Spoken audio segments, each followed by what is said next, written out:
Blog Talk Radio.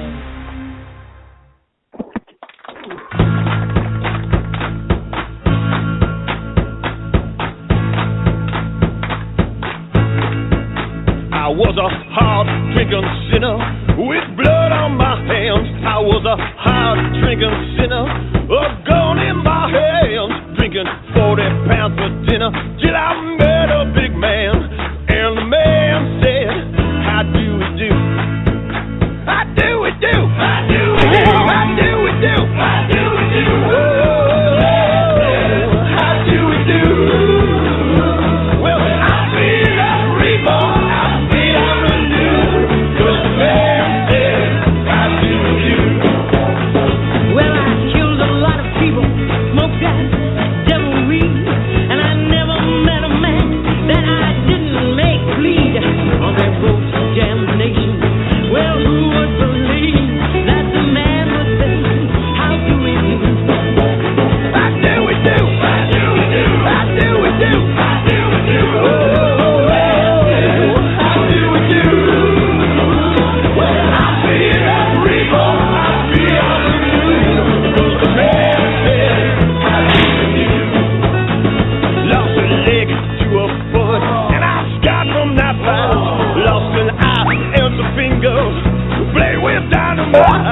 My good eyes witness misery, but I'm feeling alright, cause the man said, how do we do? How do we do? How do we do? How do we do? How do we do? How do we do? Well, I'm feeling reborn, I'm feeling new, cause the man said, how do we do?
Out there, this is Ryan.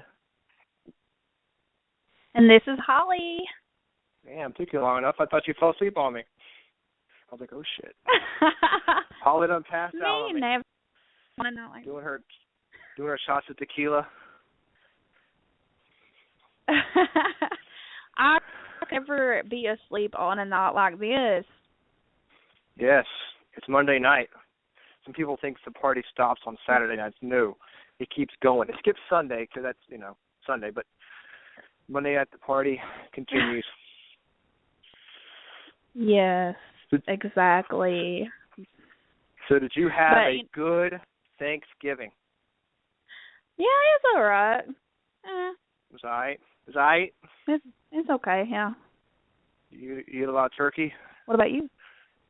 No, not really. Oh, my God. Sorry, I just totally burped on the air. Sorry. Yeah, it was fun. We had a good time. Ate too much every night. The whole weekend was like holy shit. Here's more food. Eat this. So, yeah, I've seen your pictures. Like y'all had like buffets of breakfast food and everything, right? Oh yeah, man. we watched the Virginia Tech UVA game at my aunt's house on Friday night, and she had these snacks. It was just all night snacking. I mean, it was like one day after another. Boom, boom, boom. Food. So yeah, I'm gonna have to make use of my gym membership for sure, and get rid of some of my poundage. But you had an interesting weekend. I did. Oh my God, I did. Yeah, if you remember last week, we talked about your investigation. It was almost like a preview of your investigation. Now we get to hear all about it. What went down? Yes. That's going to be exciting. I can't wait to hear about it. I told you, no spoilers. I wanted to hear it all. This is like, for the audience, I'm hearing it for the first time too. This is like intense right here. This is like, straight from the horse's mouth. Not calling you a horse or anything, but you get the analogy. Okay. You call me a horse. I hate you. I've been called many things in my life, Ryan, but horse, that's the first. You've heard that shit before. Don't act like that. I mean, like a bunch of fucking hate mail from people. I can't believe you called Holly a horse. I didn't call her a fucking horse. God damn it. So mean to me. Okay. All right. Straight from the sexy woman's voice, mouth. How about that? There we go. You got that right. Get it right. That's damn straight. I ain't no fucking horse. I ain't got no fucking tail. I ain't got no fucking mane. Shit. So, guys, tonight is, as you can tell, kind of a free-for-all. And we've told everyone online you can call in and share some of your paranormal experiences. Me and Ryan will just, talk with you guys. We'll discuss it. We have a lot of people calling in. We have a lot of people listening, and we really appreciate that. And like Ryan was saying, we are going to talk about my investigation over the weekend. And we have Gary Adams calling in about 9:10, and we're going to discuss it in depth more. I'm still going over evidence from the Inn at Wise. And for you guys who don't know where this location is, it is located here in Virginia, Southwest Virginia, in Wise County, where I'm from. So it's a big deal for me because it's a our very baby. Nice place. It is. It's our it was our reinvestigation of the inn because it was in renovation. So, and it just wasn't a minor renovation; it was major renovation. So it was. Yeah. Well, I ain't even gonna say. We'll get into that later. So this is like the Empire Strikes Back of your Wise Inn trilogy. If you want to go for that. Yes. Or yes. Okay. This is the two towers. And then. Exactly. And then I have a kick-ass EVP for everyone to listen to that we captured the first time when we was in the Wise Inn. Yeah. I love kick-ass EVPs. Yeah, especially you have two spirits communicating together. So, I mean, that's pretty rare to capture. Yeah, that is pretty cool. And it's cool, like, our listeners get to hear it so they can get a taste of what's in store at the Wise Inn. For shizzle. For shizzle, and, we're so gangster with our talks. Totally. We are totes gangster right now. Oh, my God. I'm like country gangster. Totes. I'm like toast jelly that you got to go to the Wise Inn. That's gangster talk right there. And I also wanted to say real quick that we are in chat tonight, and I've seen people popping in and out, and nobody's talking to me. I feel so alone in my chat. So you guys, you talk to Holly. Talk to her.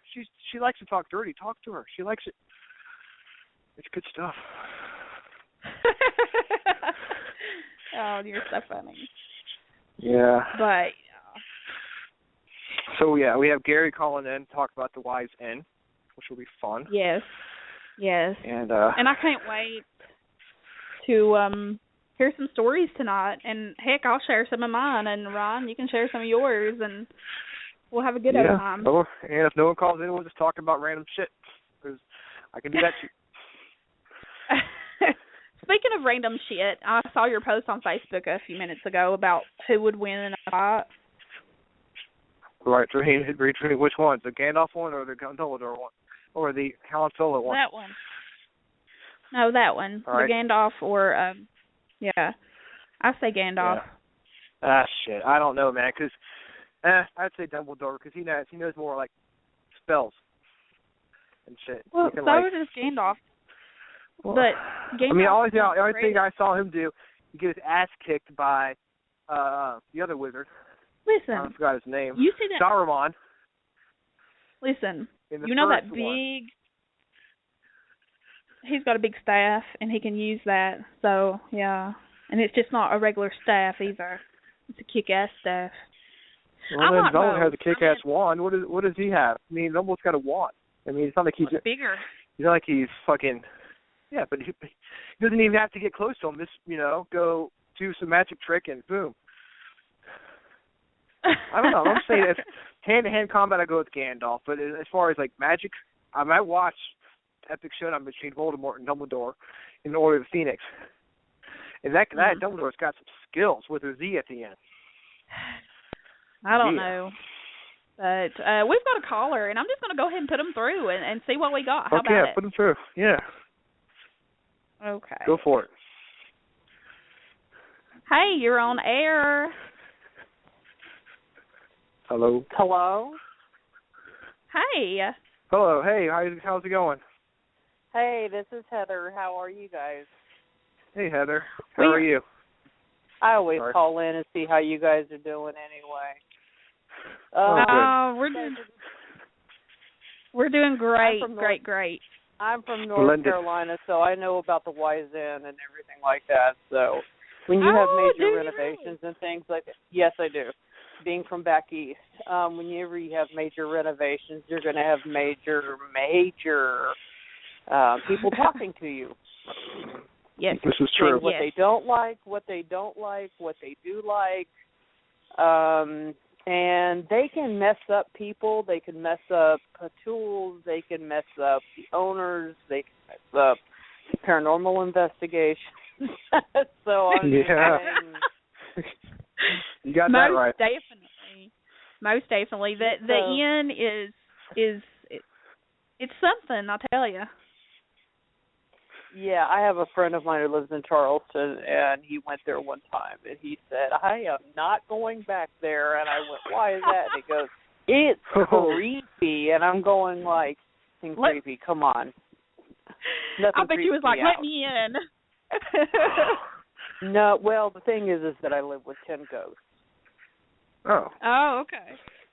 And I have on my Echo Vox 4 ghosts always talking to each other, and I already know their names, Jake and Philip and Annette and Edward. And I talk to those 4 all the time, and it was really funny because I went to Wyuka here in Nebraska, and there was one that was completely cussing. Jason, you would have loved it. Oh my God, saying asshole, and he was saying, oh Jesus, dirty ghost. He was saying, and he goes, oh no, this was worse. And to make a long story short, I said, who actually is this? And he goes, some asshole. And I went, oh my God. And I was sitting there laughing and just hysterically, and he goes, look at that. He goes, look at that stupid shit walking by. And I couldn't believe it. I was just like, and it was just, I just entered the cemetery, and this guy just had a mouth on him, and I was like, whoa, dude. And I said, how young are you? And it says, why do you give a shit? Oh, damn. Wow. That's one pissed off dude. I talk to spirits all the time. It doesn't bother me. And it's just like talking to people. You know, you're just sitting there, you don't know what to expect. But so anyway, I was just driving on by, and this guy was giving me quite the color commentary on what he thought about, other people. And I had 33 spirits with me in this cemetery. Damn. And oh no, they being a ghoster for 40 years, you just get used to it. I just call them. Oh, definitely. Because they're people. And, they have their ways. But this one was just like an old fart who just, decided that cussing was his big spiel. Yeah. and I mean, he made he just, for instance, I was just driving by and I said, God, that's a pretty mausoleum. And he goes, no, it's a big pile of shit. And I just was like, oh my God. Is this like the old This is Wayuka Cemetery. And what's the name of the cemetery you were at? It's Wayuka Cemetery in Lincoln, Nebraska. It's where Charles Starkweather, I don't know if you guys heard of him, but he was a serial killer back in the 60s. Ooh. And he's actually buried 100 yards from two of his victims, which is not a good mix. No, he's actually a demon with minions, so you have to stay away from him. Have you ever talked to him? I had a bad experience with him. What happened was that I was driving by, and what happened was that when you deface any kind of grave, no matter what, and I'm going to teach you guys this very well, when you deface someone's grave, either take off the tombstone or anything like that, you are asking for trouble. Yeah, it's not something I really want to do anyways. Charlie Sheen, the actor, put Charles Starkweather's marker on his grave because he played him in a movie. Well, they dug it up, and they defaced it, and all there is just concrete. Oh, wow. Wow. And when you do that, that's bad. So, anyway, but I found his dad, and I put some black tourmaline down, and I said, you are not responsible for the sins of your son. And then I went to his grave, and I said, I'm sorry, Charlie, this has happened to you. And, put some black tourmaline down so that he wouldn't be at rest. Well, unfortunately, I stirred up the hornet's nest. And you have to be very careful about these things. So what happened was that I was getting pictures taken because I'm writing a book. It's going to be kind of like an Irma Bombeck type book on ghosting. Okay. And it's going to be about what it is that I'm looking at it like, I'm the author, but everybody else gets to sign it. Right. Because I'm going to be interviewing different groups, different people, and their experiences. Because I'm an old-time ghoster like Lorraine Warren and Hans Holzer and things like that. Right. So to make a long story short story long, I was getting pictures done in regards to this book. And to make a long story short, I was driving by because I was told not to go by this grave. I was driving by, and the next thing you know it, my door flew open. I mean, it was forced to open, and something tried to drag me out. Wow. And that's intense. And I just got, because how you deal with them is that you get, you're strong in your faith or whatever, and you just go, let me go. You blank. I shut my door and then went ahead and let go, but I felt the burning. So what happened was that I had to get the door fixed anyway. They showed me the pin, and the pin was bent so bad on it. It scared you. Whoa. Wow. This is how forcefully, demons are, and you don't mess with them. Oh, yeah, definitely. And so for sure. Anyway, so what I'm saying is that for all ghosters out there, I call them ghosters, not ghost hunters, because you can't hunt something that's dead. For all ghosters out there, I'm just saying, please don't do your research. Just don't go into asylums. I don't like people going into asylums because you're just asking for trouble there. The energies there are so odd and so abrupt and so mixed up that you could be carrying home some excess baggage. Definitely. Oh, yeah. We always, yeah. Heather, I hate to cut you short, hun, but I've got Gary on next, and it looks like he's lined up. We thank you very much for calling in. We appreciate it very much. Definitely. Thank you very much. We thank you. Thank you very much, and we'll talk to you later. Take care. All right, darling. Hey. What's happening? Hey, buddy. How you doing? Doing good, man. How are you? I'm doing just fine. A little jealous of you guys. Get to go on the Wise End. Yeah, it was pretty interesting, man. I loved it. Man, so how was it? It was great. I mean, from 2 years ago until when we come back to there that Saturday night, man, it was completely different. The whole layout of the place. So it's been 2 years since you guys last stepped foot in the Wise End. Yeah, it's been 2 years. Do any of the spirits recognize you, do you think? Maybe. I think the little girl and the guy's there. Now, there was an investigation before you guys went in there, right? Like a couple of days before? Yeah, there was another team that went in right before us. Do you think they may have stirred some stuff up? Sure, I think they probably did, and I hope they didn't stir up negative energy. Yeah. But yeah, along with the construction, I'd say they probably stirred it up a little bit for us. Okay. Oh yeah, definitely. Okay, so Gary, for you guys that are listening, Gary is the co-founder of Black Mountain Paranormal Society, and he is, Gary. Actually, we're just going to call him Zombie from now on. There you go. Zombie, okay. Yeah, that's what everybody calls him. When I'm like meet somebody that works with Gary, they're like, I was like, yeah, do you know Gary? They said, oh, you're talking about Zombie? And I was like, yeah. So we've done decided. All right, then. Gary's done decided that he's going to be calling himself BMPS Zombie from now on. Yeah, that's cool. Right. I like that.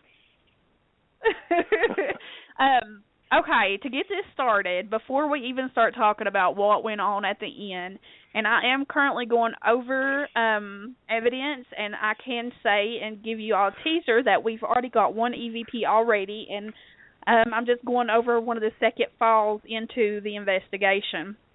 And, yes, I'm excited to share this EVP with everybody. Too. I can't wait till you're going over all of it.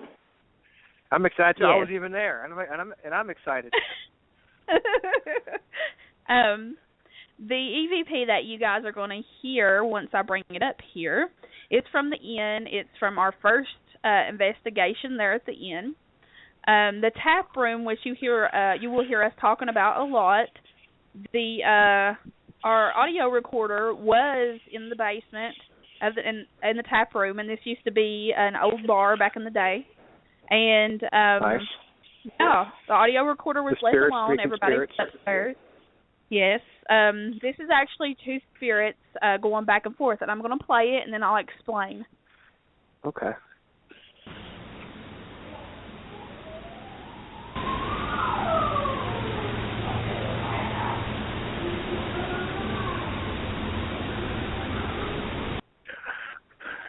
Okay, I want to play it one more time, and then I'm going to explain, because I had to turn the volume up on that.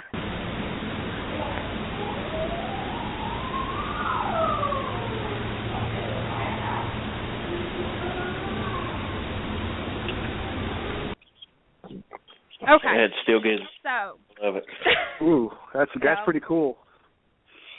Okay, so what this is a little girl there, and there's also a man there that we have evidence of. That night we had a medium and a couple of sensitives with us, but they all picked up on the same thing. The little girl and the male. And little did I know, when we come home and went over evidence, there it was. And the little girl actually, to me, sounds like she's playing Ghost. You hear her go, woo, and then the male says, stop it right now. And then she goes, So, I mean, he definitely didn't want their presence to be known, even though it was already known to our medium. It's interesting you say that. When me and Josh and David were in the tap room at this time, I got to use the dowsing rods for the first time. I'd never used those, and he wanted me to know he was there that time, because I'll just say that much. I ain't going to say a lot, but I don't want to give away too much. But he wanted us to know he was there. I was listening to the EVP today, and first of all, I cracked up because, during our investigations, we have a serious side and we have... Did somebody say something? What? I said, oh, Lord. Oh. Well, Go ahead. When I'm going over EVPs, I'm the one that has to listen to everybody's farts that sound like earthquakes, Gary. Nice. Mentioning no names. Ghost farts. Very nice. Yes. Give me with a ghost, I swear. But anyway, when I was listening over the audio, it was intense. So I can't wait to put this video together and let everybody see what went on, because while Gary and them was downstairs in the tap room, I took some of the girls with me. We were the first ones in there. So, yes, we did experience things down there, but we was upstairs. We was, I think, on the second or third floor at that time when they was doing that in the tap room downstairs. Now, you got to remember that the Inn at Wise is 3 stories. You got your basement, the basement, first floor, second floor, third floor. So when we was down there, we experienced things as well, and definitely you could feel the energy in the basement. It was funny because we had to leave the lights on downstairs, which of course everybody knows when you're investigating, you don't have to have the lights off, but we couldn't because they was still renovating in the basement, and it was hardwired into the electric, so we couldn't cut them off. But anyway, like Gary was talking about with the dowsing rods, I was listening to it, and it was very intense, and there's a lot of fucks and oh my gods in there, so it's going to be hilarious. Exactly. There is a certain, actually, I'm not even going to say there's a certain room, although, there is a room where it seems to be active for some reason, more than the rest. The little girl is everywhere around the building, and we definitely know that for sure after the second investigation. She loves to play hide and go seek. She loves to tug at people. She likes to, she likes to play. She's just like, she's a child. Unfortunately, Pat didn't get to come with us on the investigation. She ended up getting sick. God love her heart. I feel sorry for her. But so we was kind of blind in the investigation, not having Michelle or Pat with us. But, going in there investigating, I always say this, but, and I know I'm like a broken record, it's almost like stepping back in time, or like stepping through time. Different time areas, like, it's almost like living history. You're learning new stuff about, like, what it was like back then, bits and pieces of it. I was trying to put a puzzle together without all the pieces, but, Right. And then, we've got this EVP that I found today, and of course I, tried my best to debunk it, even though it's not debunkable, to be honest with you. It's that clear to what it is. So, and listen, I'm excited because I did, for the first time, got to try out the obelisk. Josh brought that down from West Virginia. And I got it.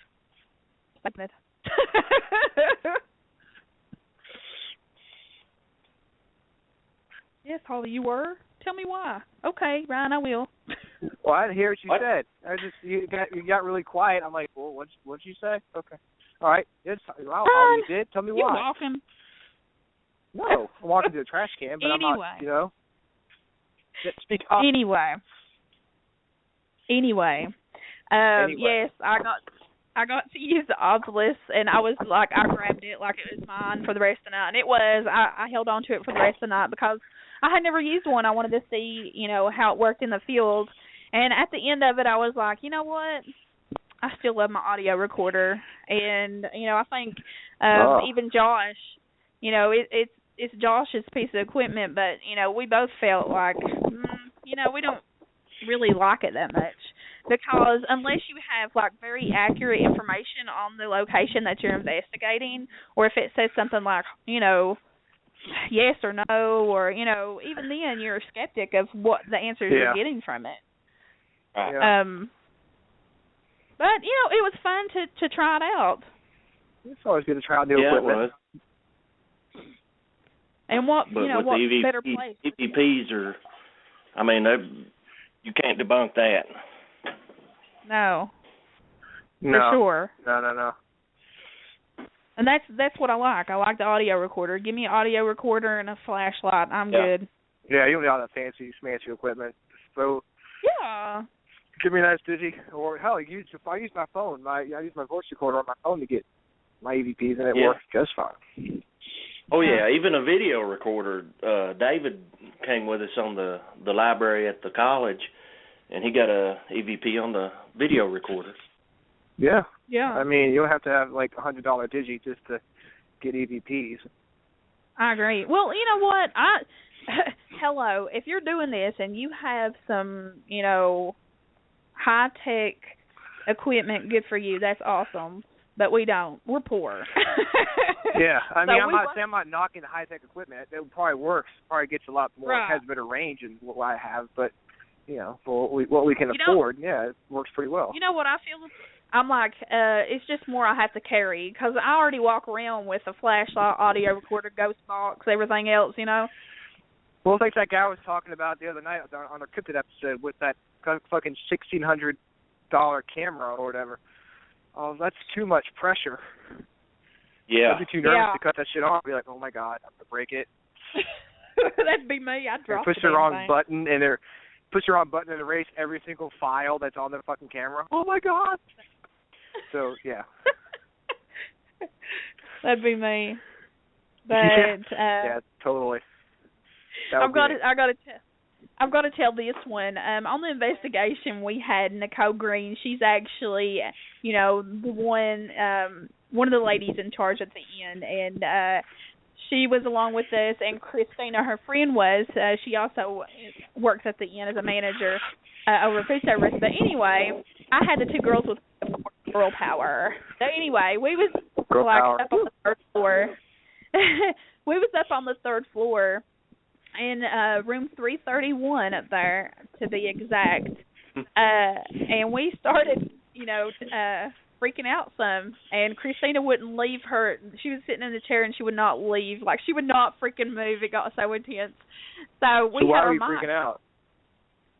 Krista, because they was, okay, you got to think of this. The inn was built like in, 1919?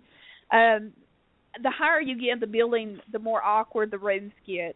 So most of these awkward rooms, feeling, or just like weird feeling? No, it's just awkwardly built. They got little tiny doors. And, it's they got crawl spaces. I got you. Yeah, there's crawl spaces, which are freaky.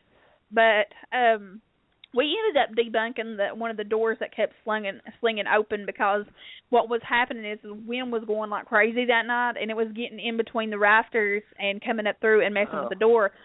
But good job debunking there. Nice. Yeah. All right. Of course. But but there was a lot of other stuff going on too. One of the investigators heard the little girl laughing, and this is about the time Gary. Yeah, this is about the time Gary was whistling, and we. Gary, who's that? Yep. I thought his name was Zombie. What? Zombie. Oh, yeah. Sorry. Yeah, okay. Stop confusing me by calling him Gary. That's not his name anymore. God. I know. I'm gonna have to get used to that. Yeah, it's hard to get used to. Change your birth Carry certificate. on. Carry on. Carry on. Anyway, zombie. Carry on.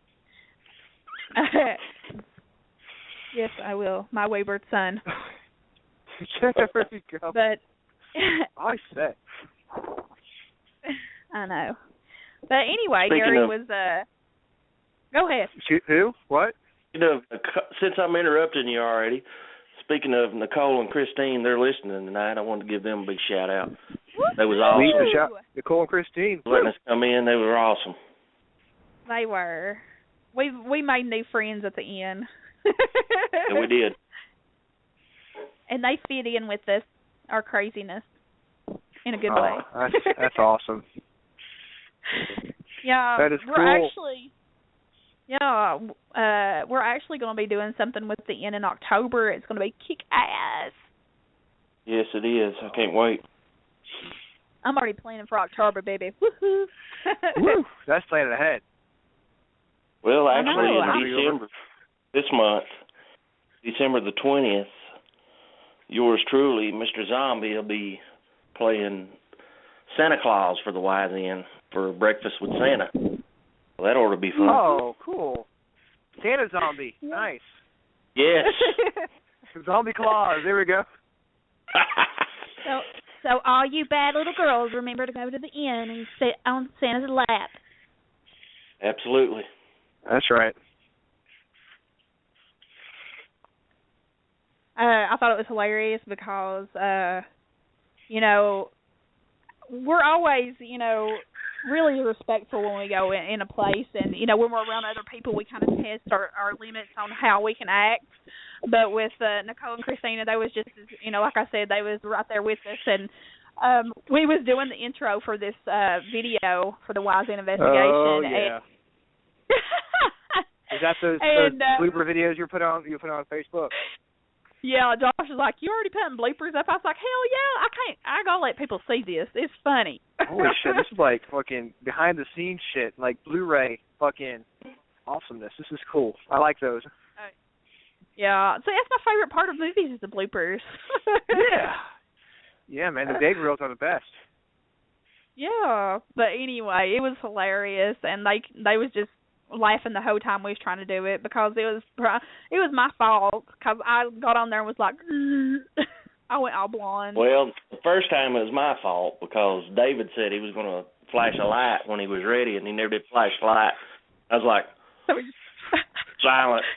Nothing happened. We just stayed technically there. that'd be David's fault. Yeah, there you go. David. Yeah, shit. It's all David's fault. David's not on the air with us. It's all his fault. Poor David. Yeah. He would have called in. He could defend himself, but shit. I know, right? Okay, we got a caller. I'm gonna put him. Well, never mind. They dropped. Oh, I knew that was David trying to call in. It might have been. No. Fuck you. That's funny. It's your fault. But we had a blast. We had a really good time, and the investigation went like great. You guys did. We did, I can't wait and to they see were your videos on YouTube. Yeah, about the end. Yeah, and then you can see more stuff on there. We ain't mentioned a lot of what went on, but I've got this caller, and I'm gonna just go ahead and put him straight on. Okie dokie. Hey. Hello. Hello. Hey, who we got This with is Ryan. This is Lisa Lamrock. Hey, Lisa. Thought I would What's going surprise on? you with a call in. Hey, that's a surprise. So what's the topic of conversation tonight? Tonight we're talking about the Wise Inn. Holly and her group went on an investigation there last weekend. So we're going over that right now. We're getting some pretty interesting stories from them, too, so this is really exciting. Oh, really fun. I thought you were doing paranormal experiences or something. Oh, we are. We are. Yeah, just a mixture, huh? Yes. Yeah, we're lost in that. Hodgepodge. Paranormal casserole, if you will. But Definitely. So do you have any to share with us? Sorry. Stick your words out of my mouth. Meatloaf said that too. There we go. You have a paranormal experience you want to share with us tonight? Sure. I'll give you my first one, but then you have to give yours. Okay. It's only fair. All right. Some years I'll show you mine. How about that? No, I guess my first experience was age 7. As a kid, I shared a room with my siblings, and we had moved down from Michigan, and I would see 3 kids in the hallway playing, and I would sleep with my mother. I was so terrified. And it was 2 boys and a girl. And in about middle school, my mother finally confessed that I had 3 siblings that had died in a house fire. And, oh, wow. Wow. Yeah, I didn't realize that that's who I was seeing, because I kept asking, why is my brother not named the third? My dad's a junior. And finally, she broke down and told all 3 of us. And I get numerous mediums. Everyone I meet, they see them, the children, and they're still with me to this day. They move my stone things around in my apartment. It's kind of funny. You can feel the little fingertips on the side of the bed. Wow. So, were you alive when that happened, or you're just too young to remember it, or were you weren't born yet? I was a baby when they died. Yeah. So I never met them or anything. But it's it would be like your guardian angels type of thing. Yeah. Okay. Quite strange. Yep. Wow. Well, that's heavy. Some heavy stuff. Okay. Well, I'll tell you mine now. It's not nearly as interesting as yours, but when I was a kid, I was watching that movie this new series North and South with my dad. I've already said this on air one time, and I got to bed. I was like maybe 12 or 13 years old. I remember waking up in my bedroom. Something woke me up. It wasn't anything, like no storm or anything. Just I woke up all of a sudden. I look at my desk. I could lie on my bed and could see my desk from where I was laying. And I saw these 2 little figures on my desk, about 2 or 3 inches high, okay? And they were dancing. One figure had a big dress, big hoop skirt on, and the other figure was dressed like a Confederate soldier or a Civil War soldier. They were glowing. There's no real color to them, just glowing, But I could see the scabbard where the sword would have been, And they were doing like one of those, I guess one of those southern, like, Virginia reel type dances, you see at like Gone with the Wind. And so I rubbed my eyes. A little freaky. This is a little bit. I rubbed my eyes. Like, this isn't real. I'm just imagining it. Rub my eyes. Look again. They're still there. And I'm like, fuck it, and I fall back to sleep. But that's. I don't think I'd be falling back to sleep. Well, I mean, I didn't feel threatened by them. I was like, oh, okay, this is interesting, and, I passed out. That was my first paranormal experience. And Holly, did you have any? Oh, yeah. She got a ton. She's got a whole list. Well, I'll try to make this short and simple if I can do that, and y'all know me very well. Oh, God, that's not going to happen. Well, actually, Brian knows all about it, but anyway, I don't know. I don't remember a lot about my childhood, and it's not because I had a bad childhood or anything. I just think that I've blocked a lot of things out. But a lot of my experiences that I've had are due to out-of-body experiences that started when the first one that I can recall is when I was a teenager. But I will tell you about when it was weird because at the time I really didn't understand what was going on with me.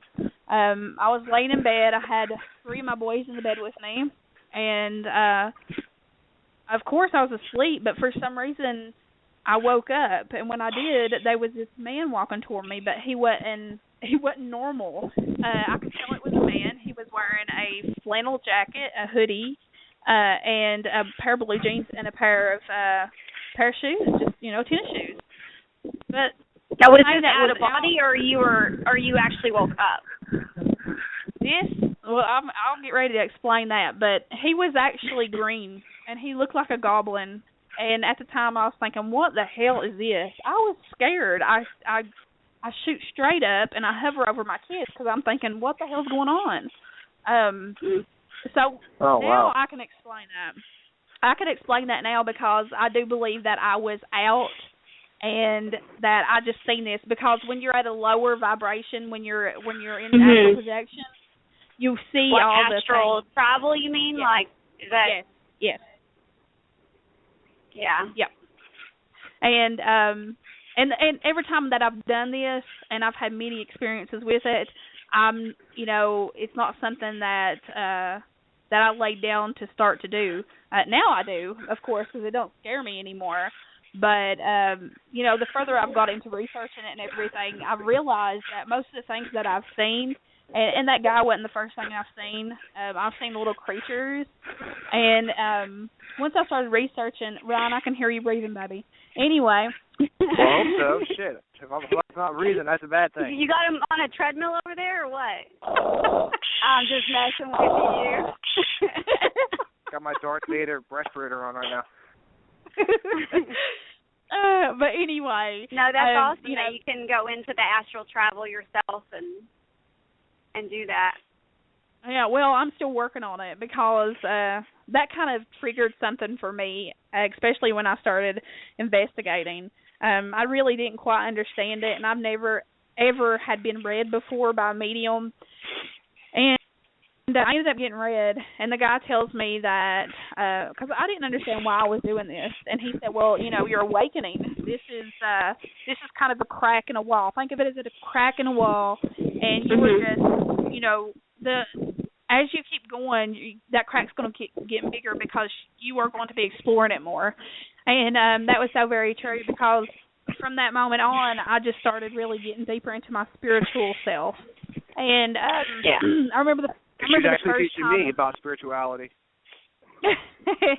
I remember the first time that I actually helped someone, and I didn't intend on helping this person.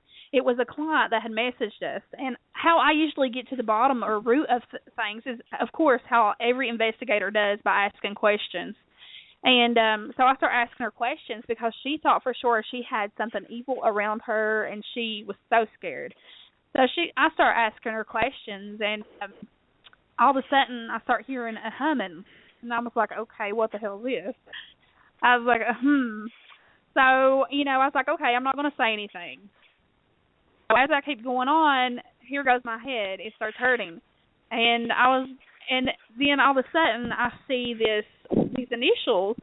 And so I was like, okay, I'm just going to start asking her and putting it out there and saying, do you know what these initials stand for? I'm not sure why I'm getting this, but yeah, come to find out, it's her grandmother that is around her. And once she started, yeah, and I didn't know. So from that point on, I was like, okay. But it don't happen too often that the spirit.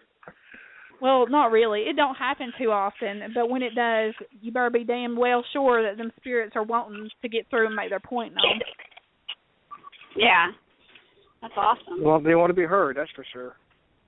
Yeah. Yeah. But I've seen actually, I don't know what I'm saying. Actually, when people talk about elementals, I'm pretty sure that I've seen an elemental as well. It was weird because when I saw it, I was in that moment like, what the hell was that? Did you see that? And yeah, the person with me, they seen it. So, it was crazy. It was like this big. It looked like a big fog, but this thing looked like a big dog's face. And there was no fog. There was a creek, right beside the road, but there was no fog that night. And it was definitely freaky. That is cool. Man, I think you need to start a book with all these experiences. You could. I could definitely write one.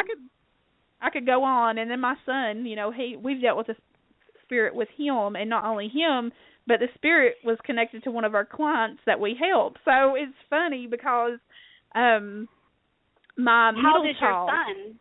Oh, you've got more He's than 7. Oh yeah, I've got 3. But he's sensitive. Are they all sensitive or?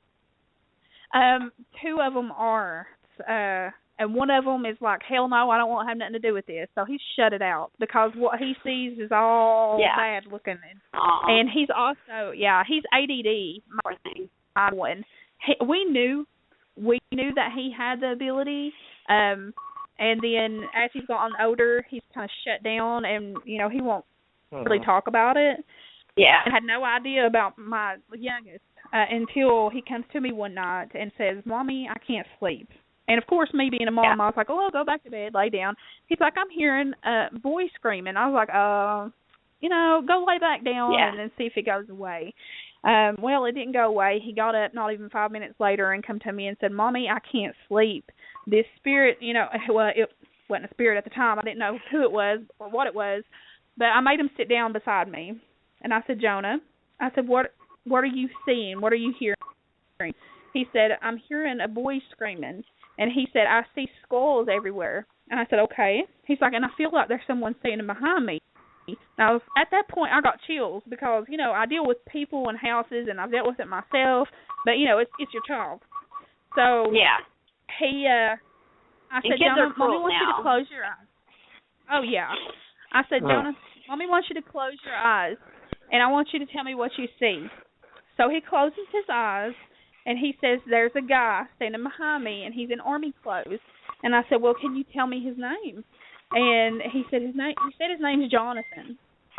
So that right there rang a bell with me, and I was like, holy shit, because we work with a 13-year-old autistic girl who is a medium. And we have meet and greets with our families where we bring everybody together and let them share their stories and just feel comfortable around each other and be able to talk about it freely. And one of her spirits that stays around her, his name's Jonathan, and he's a Civil War soldier. And so it kind of threw off for me. I was like, okay, there's the bells. But I said, "Jonah," I said, "how's he dressed?" He said, "In army clothes." And he said, "He's killed a lot of people." And I was like, okay. So at that point, I messaged Emily's dad, which is the girl that I was talking about. And I said, we've got an issue here. Jonathan's come home with us because that week before we had a meet and greet. That week before we had a meet and greet. You're like, take him back. You got to take him home. Actually, Jonah wasn't scared. He's like me. He's like, "Come on, let's do this. I can see ghosts." That's funny. Yeah, but he said, "Mommy, he's showing me a cave," and we didn't get it at the time. And working between Emily, him, and another medium, we've kind of been putting pieces together for him, and come to find out, this guy was in a Civil War, of course, but he would pass through our area, and they actually have like this whole information booth about him and his picture. And believe it or not, there's a cave up above this where they have this at. And we haven't got to go in and kind of, all go together, get together, and try to see what may be Jonathan's wanting.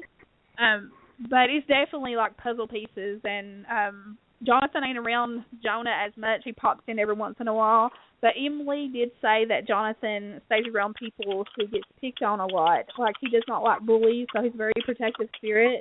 And at the time, Jonah was being bullied at school, so... Yeah. Well, like a protective spirit type of thing. Right. Definitely. It's weird. It's weird how it works like that. One spirit bringing, all these people together. But, of course, when you've got that openness, it's going to happen. Yeah, they're drawn to you. Yeah, absolutely. Yeah. Exactly. It's like you're putting out a light they're attracted to. Yeah. I brought a man home from a haunted location just a few weeks ago, and I called the owner. I was like, "I'm bringing your spirit back." He was stomping all night in my kitchen. I couldn't sleep. It was going on for like 45 minutes. I know. He's like, "We give away ghosts like free kittens." I'm like, "Yeah, well, this one's coming back." Like, nope. That is too. Don't want this one. You had a Don't straight need to have on you to home. take Benadryl. Well, it was good talking to you guys. I better run, but Hey, thanks for calling in, Lisa. yeah, you have a great you guys night. pushed out. All right. Nice Thanks for your meeting you story guys. too. Nice meeting you, no darling. problem. Nice Okay. talking to All you. right. Have a good night. Okay. You too. All right. Awesome. Another fan. Woo! Another freak. Yes. Our army of Hey, freaks I is love growing, you. Holly. I know. Freak army. We're Still with the enlisting now, zombie? baby. Come on. Woo! Yeah. Hell yeah. We got General Zombie on the line. Hey, Hello, you know freak. who's listening? Josh Pretty told holiday me. cheer. Josh was, made sure to tell me that he was listening also, Gary. Shout out to Cool. Josh Bender. What's up, Josh? Love you, buddy. Appreciate you coming down, Vest. Had a blast.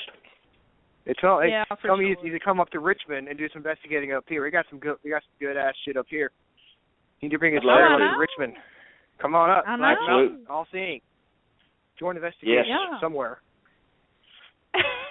Hey, we'll find a place. Oh hell yeah! Shit, I'll find some good places. Hey, Gary, you got any stories to tell us? Yeah. Well, everybody's talking about Zombie. their first paranormal. Yeah, I don't know who Paranormal Gary is. Yeah, who's Gary?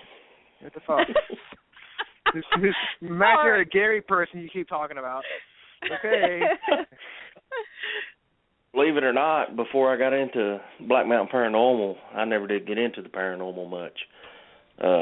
So just recently, last couple of years, was probably my first paranormal experience. I was actually, Michelle confirmed this for me, because at the time I'd never thought nothing about it. I'd been laying in bed and all that. What's that breathing? It was not me, I That's swear. Ron. It is not me. It's not me. I'm breathing. Anyway. Seriously. I was laying in bed and I heard a voice saying, Daddy. Said it a couple times, and I never thought nothing about it. I half asleep, thought it might have been just dreaming. So a couple of days later, I heard it again. I said, Daddy, Daddy. I was like, what? So I said that out loud. I said, what? And the first time I met Michelle, I'd messaged her on Facebook, and she'd done a reading for me. And she asked me if I've ever had any paranormal experiences, and I told her no, not really, just what we've done while we've been investigating. And she told me, she said, you didn't hear a little boy or a little girl, a little kid saying, Daddy. And I was like, holy shit. And I'd never thought about it no more until then, and man, that just blew my mind. So that was probably my first ever experience besides what we were investigating. Wow. Talk about experiences. I went to the Exchange Hotel last Sunday to do their holiday open house. I went with a friend of mine named Rhonda. She's an investigator, and there's a building called the Train Depot, where the history of the building is that when the hospital trains would go by Gordonsville, if the patients were too sick, they would get off in Gordonsville and go to the hospital there. But if they could make it, they would take the trip back to Richmond, which was a 4-hour trip by train, 45 minutes by car. Now it's 4-hour trip by train. But there are also lots of dead bodies being dropped off too. So when they would stop the train, the doctors were in such a hurry to get the bodies off that they barely checked if they kind of checked for a pulse, but not really. So there was a chance that you could still be alive and then be crushed to death under all the dead bodies that are piled on top. Oh my God! And they said, the bodies would raise to the rafters. It was like about bodies on top of bodies, and they said they could there's a chance of suffocation. Well, we were in the depot doing EVP session, and nothing's really going on. We got a little bit of shadow play, nothing really spectacular. I come home, I start listening to the EVPs this afternoon, and hear this really creepy voice. It sounds like a little kid, or like a 7-year-old boy with a high-pitched voice singing a song. And I can't understand what it's saying, but it's like very high and very kind of melodic, I guess. And so that EVP really kind of freaked me out. Oh, cool. Oh, yeah. Awesome. We're going to take a break, guys. Gary, you're more than welcome to stay on with us if you want to. And we'll be right back in a little bit. Sweet. 'Tis the season to get your readings by Deacon Christina Rake. Christina has freaky psychic medium gifts, very specific information like names, nicknames, pets' names, and even what you did at your loved one's funeral when you were alone. Christina is only doing readings for the Christmas season. She does readings only from time to time to raise money for the church she plans to start. Readings are via Skype or in person. She asks for a $45 donation for a half-an-hour reading. An email reading is $20, in which she can send a picture of a loved one and she'd write a bit about them, or you can ask a question and she'd answer. You can have 2 people in a reading if you'd like to team up and share expenses with a friend or family member who also knows the deceased. She also offers gift certificates for Christmas.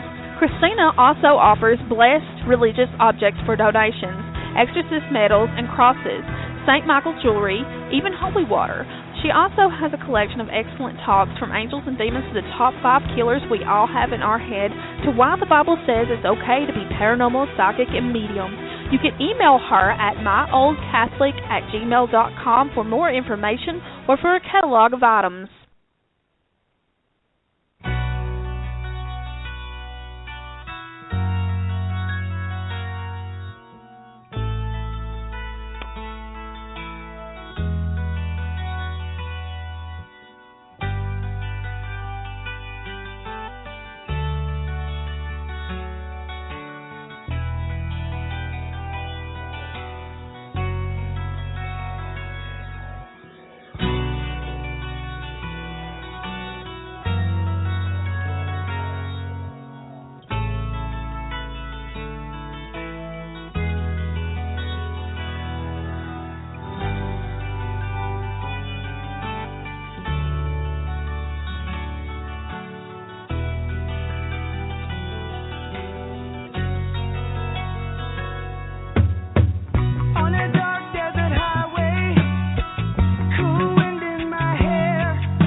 they're stealing eyes, but they just can't kill the beast. Last thing I remember, I was running for the door. I had to find the passage back to the place I was before. Relax, said the night man, we are programmed to receive. You can check out anytime you like, but you can never leave.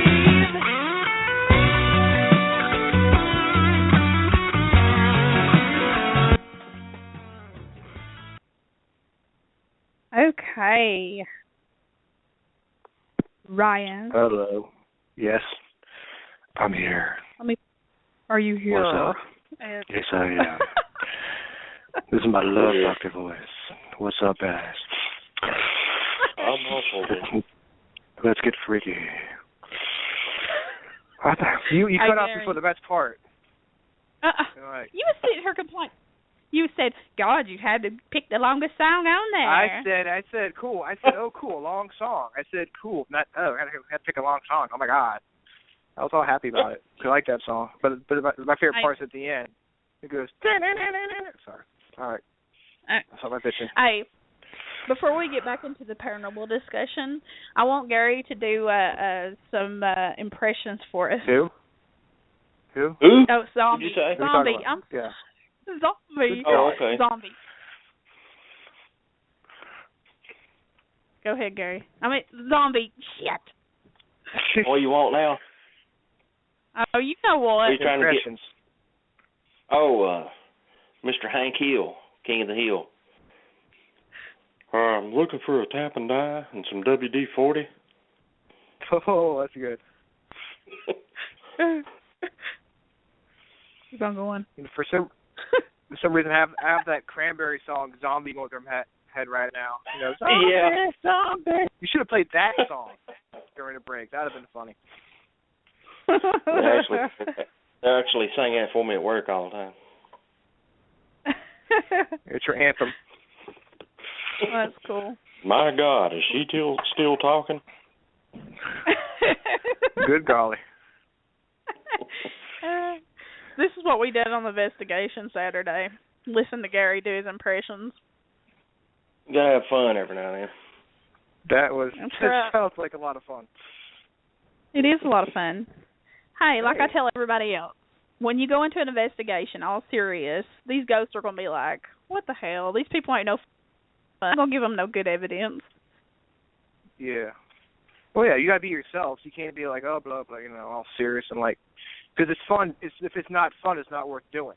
Because it's not the most exciting, thing to do in the world. And if you take it all serious, I got to ask questions and then wait 30 seconds and ask another question. That's Snorefest. Yeah. I personally like to talk and just have a good time. Be respectful, of course, but right. Yeah. Right. Definitely. Faux show. So. Definitely. So we need to talk about paranormal experiences. Yes, we do. Yes, we do. So, Ryan. Yes. We've had, I've gone on investigations before. I've been to, Bell Nevis in Virginia, in Richmond. I've done the Exchange Hotel. There was one time I went to, where was it? In Rikers. It was during a public investigation. And I was there, and I remember, I don't know if it's really paranormal, but we had just finished investigating one of the buildings that we were in the parking lot, discussing where we were going to go next. And I just remember, for some reason, out of the blue, getting really mad. I'm talking just like murderous. Like, I want to kill this person. I couldn't help it. I'm like, oh my God.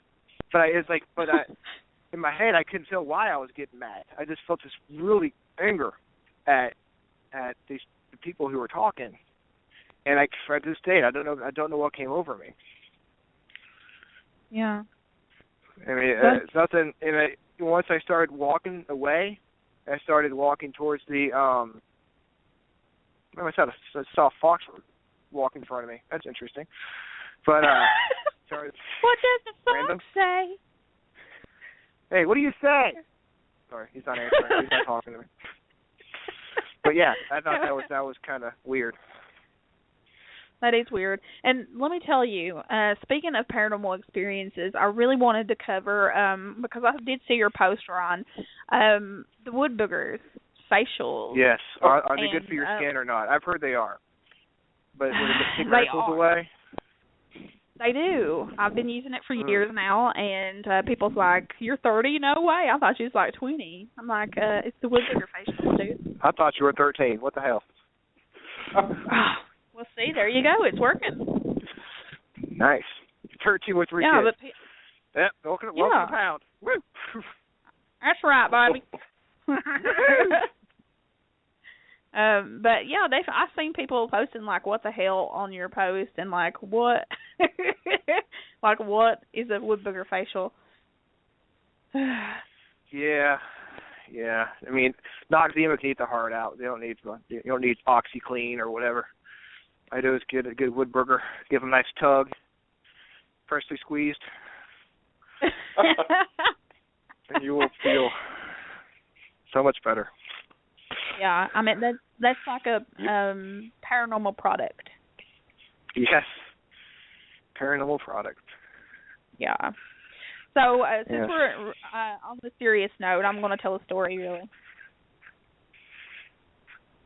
Serious story? Yeah. Yeah. All right, put serious face on. Well, it didn't happen. That's right. Okay. I'm serious. I couldn't be more serious if I woke up tomorrow with my head sewn to the carpet.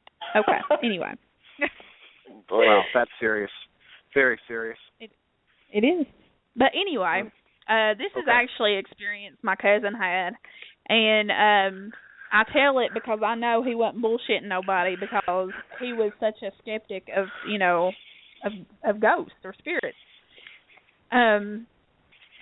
Fox Gap is a mountain that runs between Pound and Norton here in our area. And it's a big, they have like mines everywhere around here, of course, but they strip mined and done underground mining up on this mountain. And there was an explosion, I think in the, what was it, Gary, 60s or 80s? 70s. It was 80s. 70s? Anyway. Late 70s or early 80s. Yeah. Well, he travels this road late at night because he works night shift on a strip mine. And he was coming off that mountain, and it was about 3 o'clock in the morning.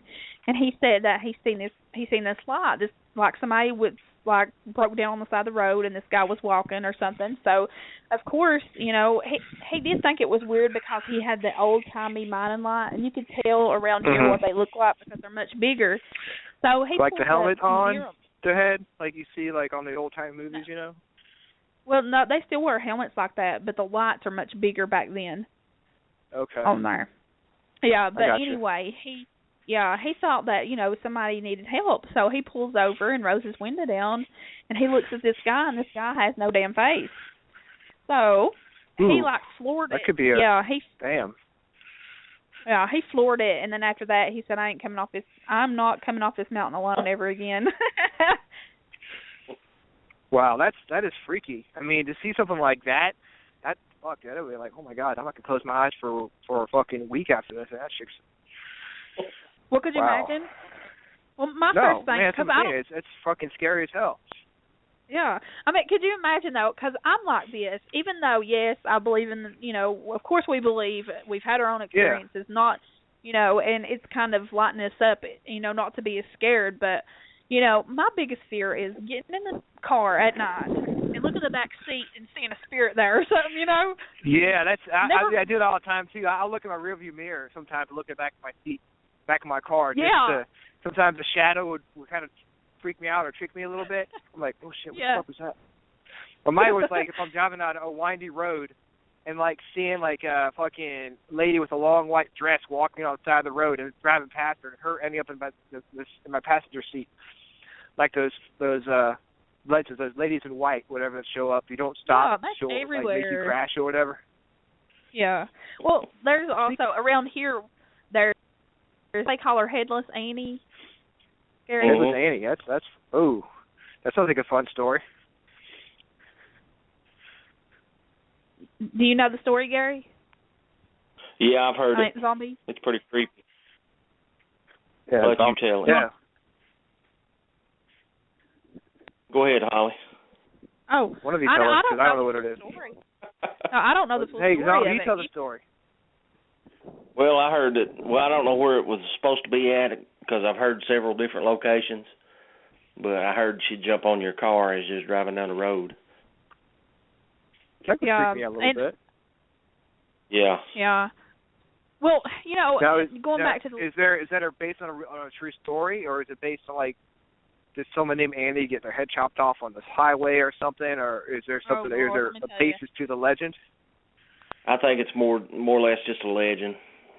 Yeah, but this place that he's talking about is Pine Mountain, right, Gary? Yeah, I've heard Pine Mountain and down towards Cumberland and different places. On Pine Mountain.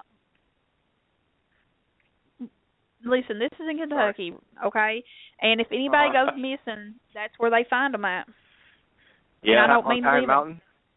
Yep, absolutely. Well, so Pine Mountain is where if you're missing Kentucky and around that area, first place to look would be Pine Mountain. Yep. Yes, that's what we're saying.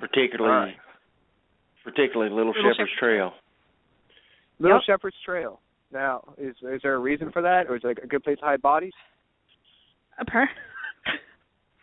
Well, not very good because they're found.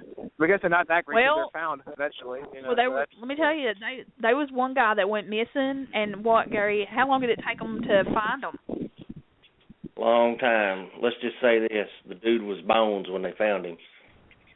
Jeez. And he was actually in a vehicle. I mean, wasn't he in a vehicle and they rolled it down the hill? Actually, how long does it take for a body to decompose? That's a good question. We may have to visit the body farm one day and find out. Well, I guess it depends on the weather too. I mean, probably that's true. That's faster true. in the summertime than in the winter. I'm that's guessing. True. I don't know. I'm not a forensic expert or whatever. Well, I mean, if they're in a, I'd say it'd be faster if their body was actually laid out in the woods, but in a vehicle. In the elements. It would take longer. Yeah. Where the animals can get to them and shit. Yeah. Squirrels and shit chewing on them and stuff like that. Squirrels, carnivore squirrels chewing on meat. Yeah. Meat-eating squirrels. Those fucking things are scary. Well, I mean, they've been people being cut up and actually dumped up there too. So I know that happened like 6 years ago. Yeah, I would never have the stomach to do that. I would be throwing up. Oh my god. Me too. That'd be the worst. That'd be the worst serial killer ever. Oh my god, it's got blood on me. Ow, get up! Go. But it does make you wonder, though. Take yourself. It does make you wonder. Shit. There's some fucked up people out there. I mean, this total disconnect. Good God. I mean, I've heard people, like, a guy fucking chopping up his girlfriend and eating her. It's like, what the fuck? Ew, we found bits and pieces of her in the refrigerator, and she was in a pot cooking on the stove. Yeah. Oh, my God. Ew. Cannibalism. I mean, that is like... I don't get it. I mean, to try to understand that frame of mind is just impossible. I mean, I would be so dark that to try to get into, like, watch that show Criminal Minds, try to get into that field, oh my God, I would be so depressed. Well, I could see. I get depressed just fucking thinking about it. Yeah. Even with me, as big as a hardcore horror fan that I am, the real stuff, I just don't really excite me that much. That's the thing people should know about me. I do not watch horror movies. People are like, you do ghost stuff. It's the same thing. It's not the same thing. I don't deal with depressing, killing, gore, crap. If I'm gonna, I deal with it in real life. That's fine. But as far as entertaining me, I want something funny, something lighthearted, because I don't want to get too dark. I don't because I'm afraid if I get too dark, then I might attract some dark stuff. So I'm like, I'm gonna keep it funny and relaxed, and that's how I roll. I've got a funny story. Go ahead. This guy. Well, it's funny, but it's disturbing. But this guy messaged me, and he said, "I got a question." And he was serious, as serious can get. He's like, I'm divorced, and my ex-wife didn't want me to watch anything paranormal or any horror movies because she thought that if you watch stuff like that, then demons would come after you. And he said, are there any truth to that? And I was like, oh, my God. I was like, are you serious? Wow. So that's not true? What? People take it a little bit too far. Well, yeah. But I mean, if I'm saying if you go I've been watching scary movies and horror movies since probably I was 5 years old, and nothing that I know of is dark that's ever attached to me or anything. No, I don't see that happening. I've always, my mom used to watch the old, 1940s horror movies, and, when I was a kid, I didn't want to watch them because I was 7 or 8 years old, which is no different from you, Zombie, but right. I just didn't like them. But my mom was like, you need to watch this. So I guess part of it was just growing up and being forced to watch them almost. Yeah. And I was like, I really want to watch these movies, but, But I'm just not a big fan of horror It's funny. But I watch documentaries about stuff all the fucking time. Spirits, UFOs, whatever. It's just not my thing. My big thing is it's not the gore and stuff that gets me. It's the surprises that get to me. It's making me jump and shit. I hate that. Yeah, that's what I'm saying. That's what I don't like. Or watch a movie about serial killer. I mean, that could actually happen. I mean, someone could put a scream mask on and go out killing people. That could actually, Right. But if I watch a movie like Godzilla or King Kong, I'm not expecting a giant ape to come, You never know. When I'm looking in the back of my car for something, I'm not looking for King Kong, the back of my seat, the back seat of my car. If I look in my rearview mirror, tell you that much. Speaking of, that reminds me of something. I do, one of my spirits that's with me, and I'm pretty sure it's one of my spirit guides. They, and Michelle's experienced this before in my car. And I first experienced it back in, I think, June or July. But I noticed I was actually waiting on Zumba class to start, and I was sitting in my car. And all of a sudden, it feels like there is a kid kicking me in the back, like kicking against my seat. I'm like, what the hell is this? That shit. So I'm like, what is this? And so, I feel it all the time, actually. And I don't know what it's supposed to mean, or slow down, bitch, or. Don't cut it off. You can turn right around, take this car back home. Shit, well, whatever your parents say. It was funny because me and Michelle was sitting in the car one night after we had went on a case or something like that, and we was just sitting talking in the car, and I was like, do you feel that? And she felt it too. It was doing it on her side as well, so I can't explain it. I don't know. Do you ever think about taking a digital recorder and setting shit up and doing an EVP session in your car? I have, and I never have actually done it, but that'd be pretty cool. Yeah, man. I mean, shoot. Do a little mini investigation. In my and car. It's like, I want ice cream. I want ice cream. I want a Loopa Loopa now. That's what it's probably saying. That's too funny. That's really funny. But Really funny? Really funny. Really funny. Yeah. My God. Wow. We're talking about headless ghosts. There is this house in Goochland County. I don't know the name of the house, but I was reading about it in the Ghost of Richmond, and apparently there is a young lady who was killed by falling down the steps at her house around midnight. She had come downstairs for something, and she got her foot caught on the bottom of her dress, tripped, fell down, broke her neck. So now, around midnight, I don't know if it's every night, but around midnight, if you're at the house, you can see this form of a headless woman. Because apparently, if you break your neck, you lose your head, and as spirit form, come down the steps carrying carrying a candle, and like halfway through the steps, you'll hear a blood-curdling scream, and she'll fall down the steps and disappear. Awesome. Huh. So it's like a residual thing. Yeah, residual thing. And when I first heard that story, this was like, I'm like 10 years old. I was like, holy shit, that's kind of shit. That actually kind of gave me nightmares. Like, oh crap, that's kind of freaky. Now I only want to go figure out where that fucking house is.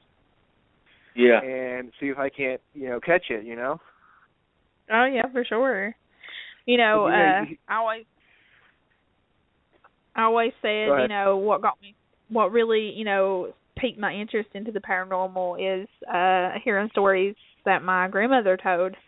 And it's funny because they actually had a spirit in their house, and he died on the land.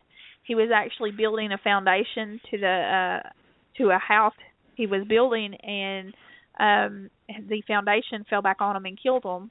But they was and it's funny because they had wood stoves in the house, and they said every time before it rained, they would hear somebody out chopping wood, and there'd be many nights that Mama would wake up and think that Papa was up, walking around the house, and she'd go look, and there was nobody there. And them stories intrigued me, and I stayed there all the time. I never experienced anything that I can remember, but it was definitely something that really sparked my interest.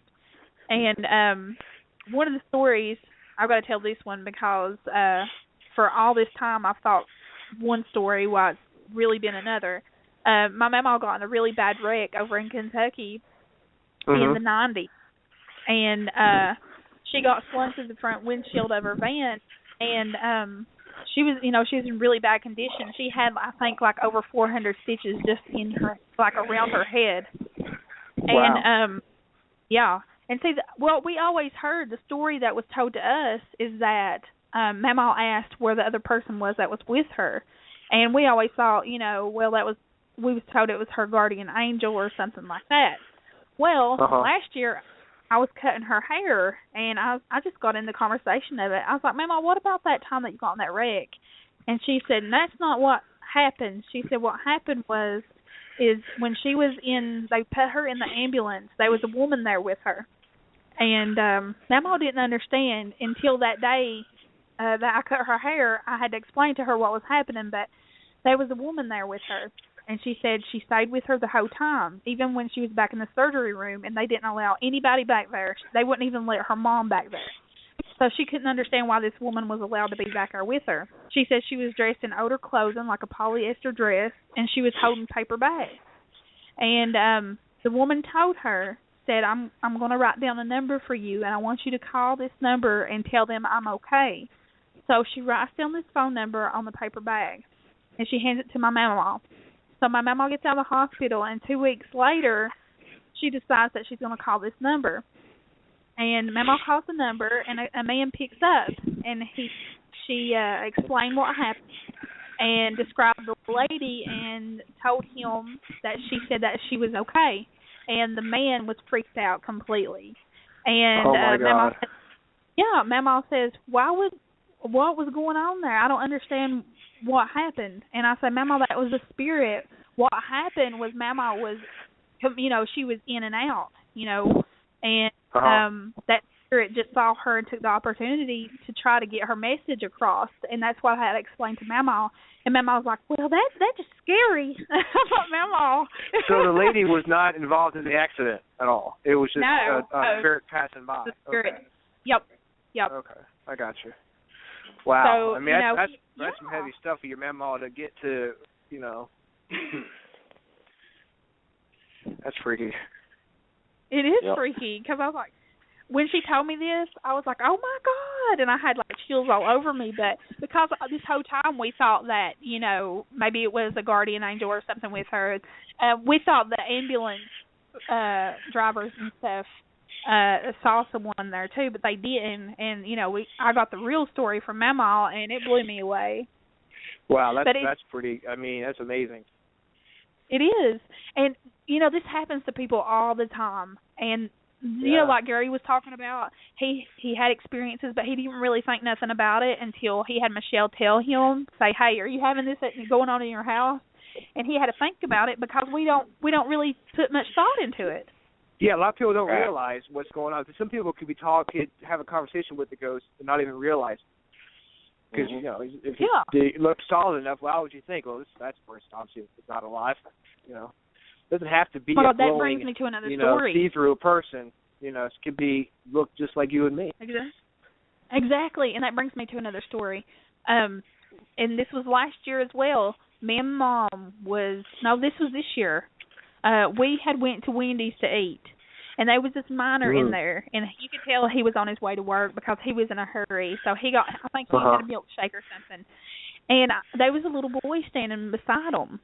And, you know, when I looked back over, the little boy was gone, and the guy was running out the door. And I was like, oh, my God. So I started looking around the store for this little boy, and I watched this man run to his car with no little boy. There was no little boy in the passenger seat.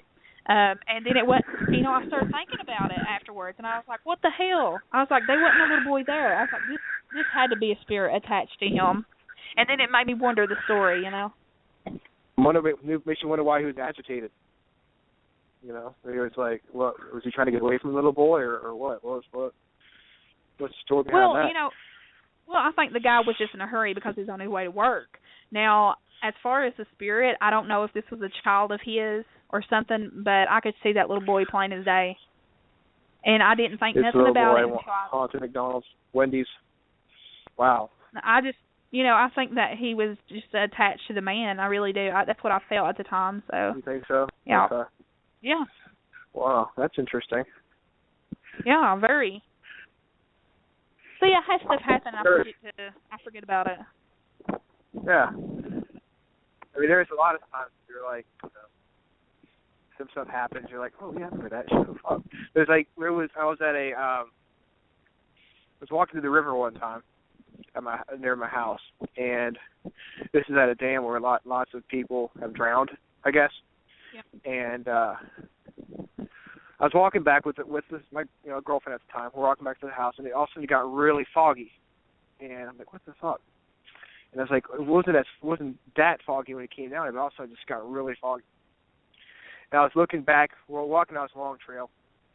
I was like, we better hurry up, because I was like, I was freaking out a little bit, because my imagination was kind of running wild. And I guess I was in my teens, 15 years old. And I looked back, and I swear, it might have been my imagination, because I said it was acting up a little bit. But I swear, to the scene, looked like I was seeing some forms fall, like some shapes form in the fog. So I grabbed her arm and just fucking took off running. Like, oh shit. And got out of there. Yeah. Wow. I mean, like I said, it could have been my imagination. I'm not saying it was anything paranormal, but... Right. Got you. You know. It's like, you know, like I said, you know, people have, and it might be something little happen, but we're taught to dismiss it, you know, automatically, unless you are brought up in a household where it's more accepted and taught. Well, yeah, that's our problem with the whole spirituality thing. I've been, you know, as far as like I was telling you today on the computer, but once I can comprehend it, understand it, then it's easier to accept. Once you understand that there's spirits out there, it's easier to accept that there's spirits out there. But if they say, no, it's what you see is what you get, you know, they're always trying to find scientific, and always trying to find, like, this is the reason why. It's got to be the wind. It's got to be this, got to be that. Well, it's not always that. Exactly. Yep. You know? It's not always that.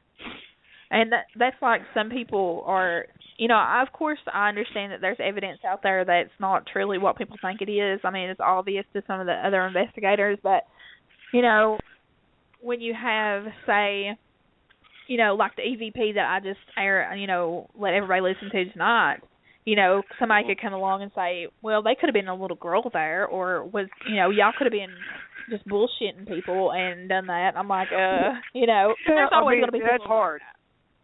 Yeah, because if you're not there and you don't know you said the same thing. If someone plays an EVP for you, and you're like, and you know they want you to be all impressed. I mean, you're not there, so you don't know what the situation was, what the diameters of the investigation, who was there, you know.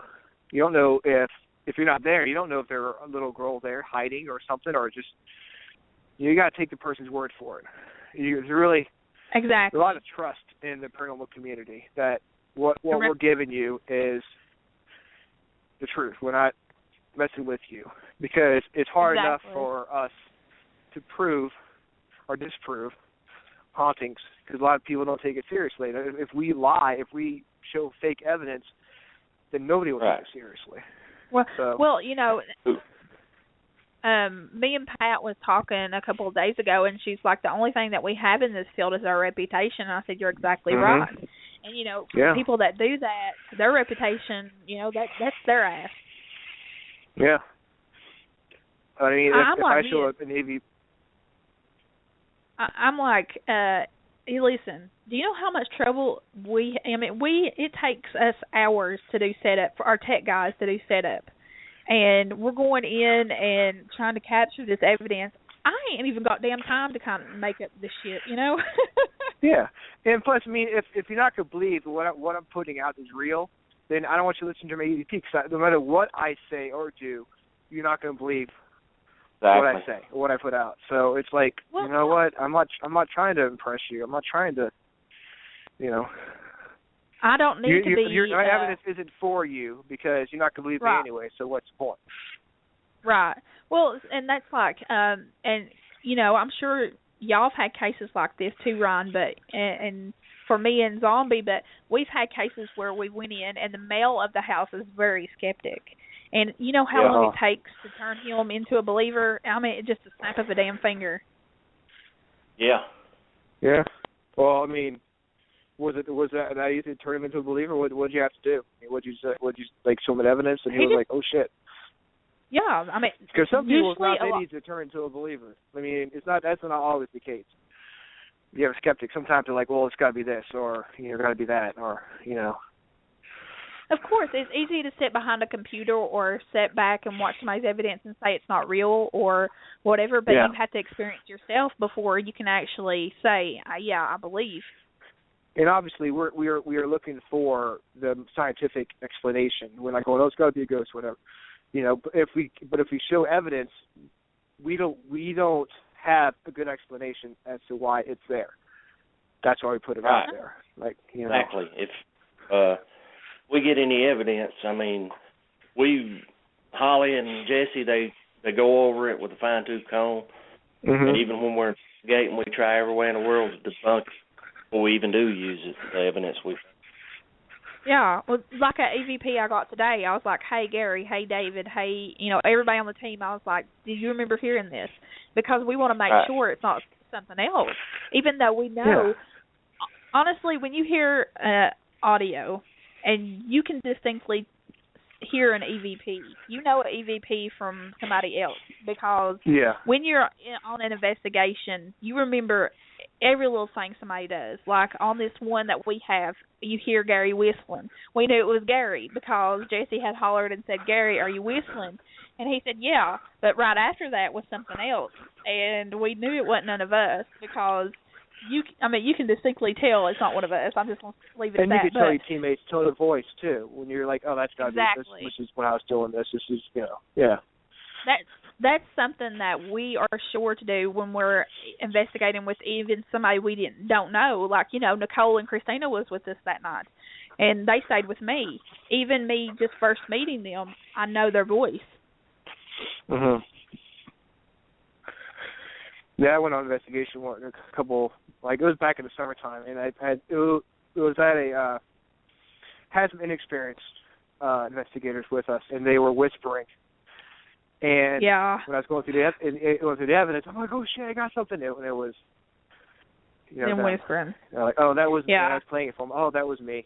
But so definitely talk with it in a clear voice for sure. I mean, you know, I think that's happened with everyone, but you know, when I go back to hearing like an EVP, it sounds, I can't explain it for me because, you know, I've been going over the evidence now for over 3 years, so I've kind of got an ear for it. Like I know when something's there. You know, if I hear something that's out of the ordinary, then I'll save it and go back over it, and I'll be like, oh man, that could, you know, that was the wind blowing, or and it was whistling, or it was making a noise, so I could debunk that. But the EVP, the actual EVP, you can hear this voice, and I can't explain it. It's a lot more different than, say, if I was on the third floor saying something and a spirit, it being a spirit or me. Yeah, definitely. You remember, Holly, the EVP we thought we had, the first investigation we ever done? You remember that? Yep. Which one? Josh. What did he do? The other Josh. Don't remember it? No. Okay. What? I don't remember that at all. Sorry. What was it? The residential case? Yeah, the one in Clinch Cove. Oh. Thought we had an EVP, but turned out it was Josh. Yeah. Yeah. A lot of times, I see, like, you can tell too. Some of our, the people that you're around investigating with have different tics. Like Josh would always go, Yeah. So you know them different things that people have, and yeah. But like I said, debunking is a big part of what we do. Yeah. Yeah, but it's got to be. It's got to be the main thing we do, because we don't want to be out there, oh my gosh, everything I hear is a ghost. What was that? Because that loses our credibility, because we'll be like, oh, everything you hear is a ghost. Oh. Right. Exactly. And, that's like me that night with the Obulus. I mean, yes, everybody could tell I was excited over it, and I was like, my toy. But my thing is until you get it into the field to see how it works, because we've tried different things, and we've even went as far as trying some of the apps out online, on our phones. Oh, yeah. And the ghost hunting apps, those are fun. Yeah, and they're nice just to test out in the field, and to see what kind of reactions you get out of them, and even if they, see if they even mean anything, have any meaning to them, and I just couldn't. Usually with a piece of equipment, if I feel it, I feel it. If I don't, I don't. And we used the ghost box that night too, and I think Gary and them, you guys had some, or Zombie, sorry, y'all had some stuff going on with the ghost box, didn't you? Actually, we didn't use the ghost box, but my new favorite toy is the dowsing rods. I mean, that just blow my mind. Every time I asked it a question, you could feel those rods going the way that I told it to point to. Well, that's interesting, because some people don't have success with those. Some people do. I guess it's it depends on who's handling them. See, that's exactly right. And there's people out there that use the ghost box, and it's almost like they were meant to use the ghost box. I got a question. How, using the dowsing rods, the spirits are moving the rods for you. Is that the same as using a Ouija board? Because the spirit is moving the planchette. Well, I've never used a Ouija, to be honest with you, but yeah, I'm imagining it'd be the same way, because when the rods moved, you could actually feel them pulling. Instead of like you was trying to move them. And Josh, I've never had no experience with them, but Josh told me to go ahead and try to move them myself. And when I tried to move the rods, they just went everywhere. But when I asked a question, they would move. More of a direct thing when you ask the questions. Right. Well, you're putting your energy into that. I mean, that's the big thing too, and that's why it is like the Ouija board. So would you recommend doing like a closing, like prayer, just to end it, or well, not? I would say definitely be careful with them, like any other piece of equipment, and especially if you're in a location where you're not sure of, what kind of spirits you're dealing with. Mhm. Well, yeah, because that is any place really. It is. I think I don't know. Maybe you go on location, you don't know what feelers are really, what all the spirits are there. You know some of them, but you may not know all of them. Right. Bad ones might not show themselves off. You know, so you probably be careful wherever you go. Exactly. True. But, you know, it's like with any other piece of equipment. We've talked about it before, and I've had clients like this before who have consistently played with, you know, they've had the audio recorder out doing sessions like 2 to 3 hours a day constantly for days and days and days, and, man, it was not pretty for them.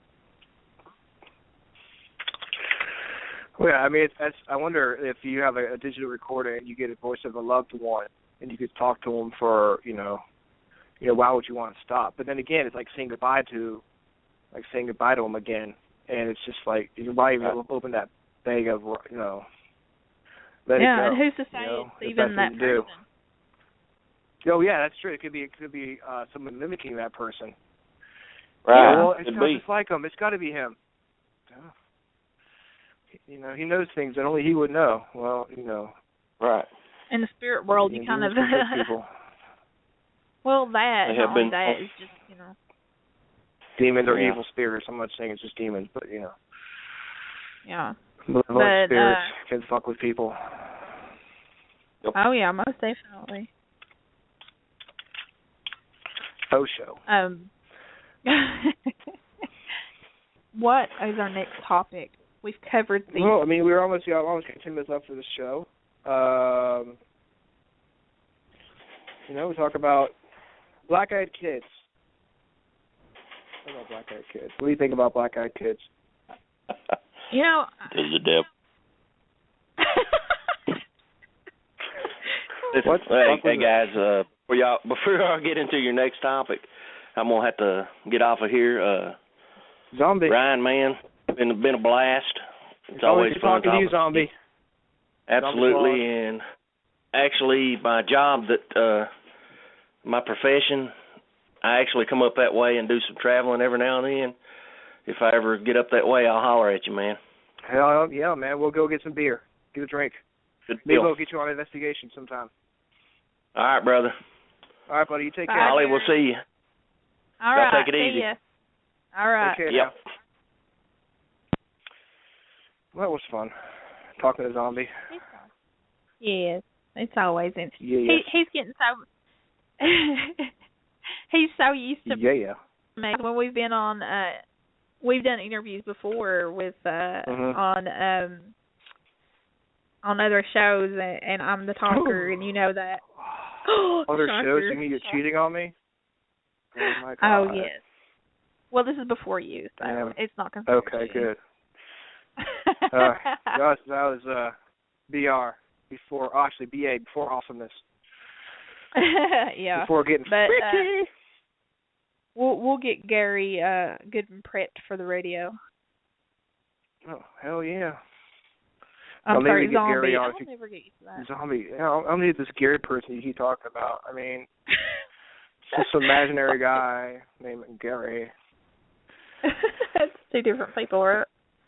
That's right, two different people, totally. You never see them in the same room at the same time. Zombie and Gary. It's like Batman, you know. Exactly. It's his alter ego. Zombie. I'll get it down eventually. He's going to change his shirts and stuff, all of his names. That's right. He's going to go to the fucking courthouse and change his birth certificate. He's not going to be Gary Allen.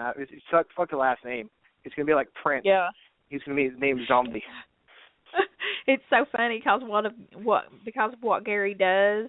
One time we was having a meet and greet, and we was actually in a recreation area, and and they come to close the gates, and the Wise County Sheriff's Department was down there, and as we drove by, they stopped and talked to us because they knew Gary because of what he does, and it was pretty funny, but yeah. They all know who we are around here. Oh, yeah. I mean, yeah, you're Black Mountain Paranormal Society. Bitches. Black Mountain Paranormal Society, bitch. Recognize. Oh, yeah. Oh. That's Holly freaking Mullins. Do you know who I am? That's what you say when you get stopped by the cops. I know you do. Do you know who I am? I'm Holly freaking Mullins. Shit. No, I just start showing cleavage then if I got pulled over. Oh my God, I would say like, oh my God, yeah. I'd be like, no ticket for you. Just pull your shirt down a little bit more.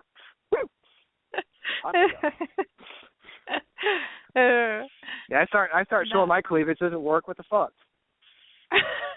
I gotta tell a story on my brother because he never listens to these things, and it's hilarious. Let me tell you something funny, and it's not paranormal either. All right, that's so we're done with paranormal shit. My brother was on his way back from work, and he went through a road check, and it was dark, and the guy, the state policeman that took his license, obviously wasn't paying attention because my brother's a big boy, he's really tall and just a big boy in general, but I guess all he looked down and seen was my brother's man boob because he says, "Thank you, ma'am. You have a good day." And my brother's like, "Oh God, it was fucking hilarious." Oh my God. So the officer was coming on to your brother. Yeah, I thought it was hilarious. That's funny. There's lots of times that I'll be like, "Oh my God, there's a girl." I'm like, "Oh, it's a guy." Yeah. Like, dude looks like a lady. Yeah. Dude looks like a fucking lady. Oh my God, I saw this one guy. I was walking back from Belle Isle today, and there was this guy. It was a guy, but it was totally in drag. I mean, it was cool, but I looked at him like, wait a second. It's an awful mannish look. She had he has a really, nice dress on, a nice sweater, long blonde hair, two big dogs. And I looked at him like, that is the manliest looking woman I've seen. Oh my God, it's a man. He started talking. Hey, what's up? Yeah, I mean, shit, looks pretty good for her. It wasn't bad looking. I'm not saying anything wrong, bad about it, but it just caught me by surprise. Well, yeah, because how often do you see people walking around in drag? No, not very often. And it wasn't like I'm at a drag show or whatever. It's just walking around like, nothing, like it's nothing. To him, it probably was nothing. That's fine. It's what it is. But it's caught me a little bit. Was she in yoga pants? Maybe. Do what? Was she in yoga pants and you was checking her out? Oh my God, no! I would not want to look at that in yoga pants. I mean, no offense. She looked okay in the dress and the sweater and stuff, but yeah. Then I would definitely look at the guy. Listen, there's like some drag queens out there.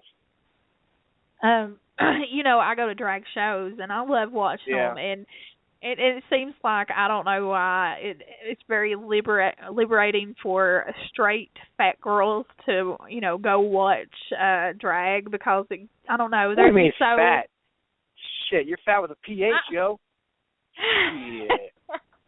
Because they have so much confidence, and you gotta have confidence to do that shit. I mean, you gotta not give a shit.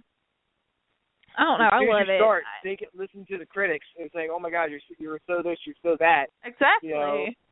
He's got to bounce off, and I give my hats off. I was wearing a hat to that person who I saw today on Belle Isle for going out there dressed like he or she was, and not giving a shit. Right. Fuck it. Yeah. I see. I love it too. Yeah. Well, see, around here it's not very. It's not as open as everything is, starting to be, but it's getting there. And I was in Walmart one day and I saw these two girls walking, holding hands. I was like, yeah. In my mind, I was like, love, baby.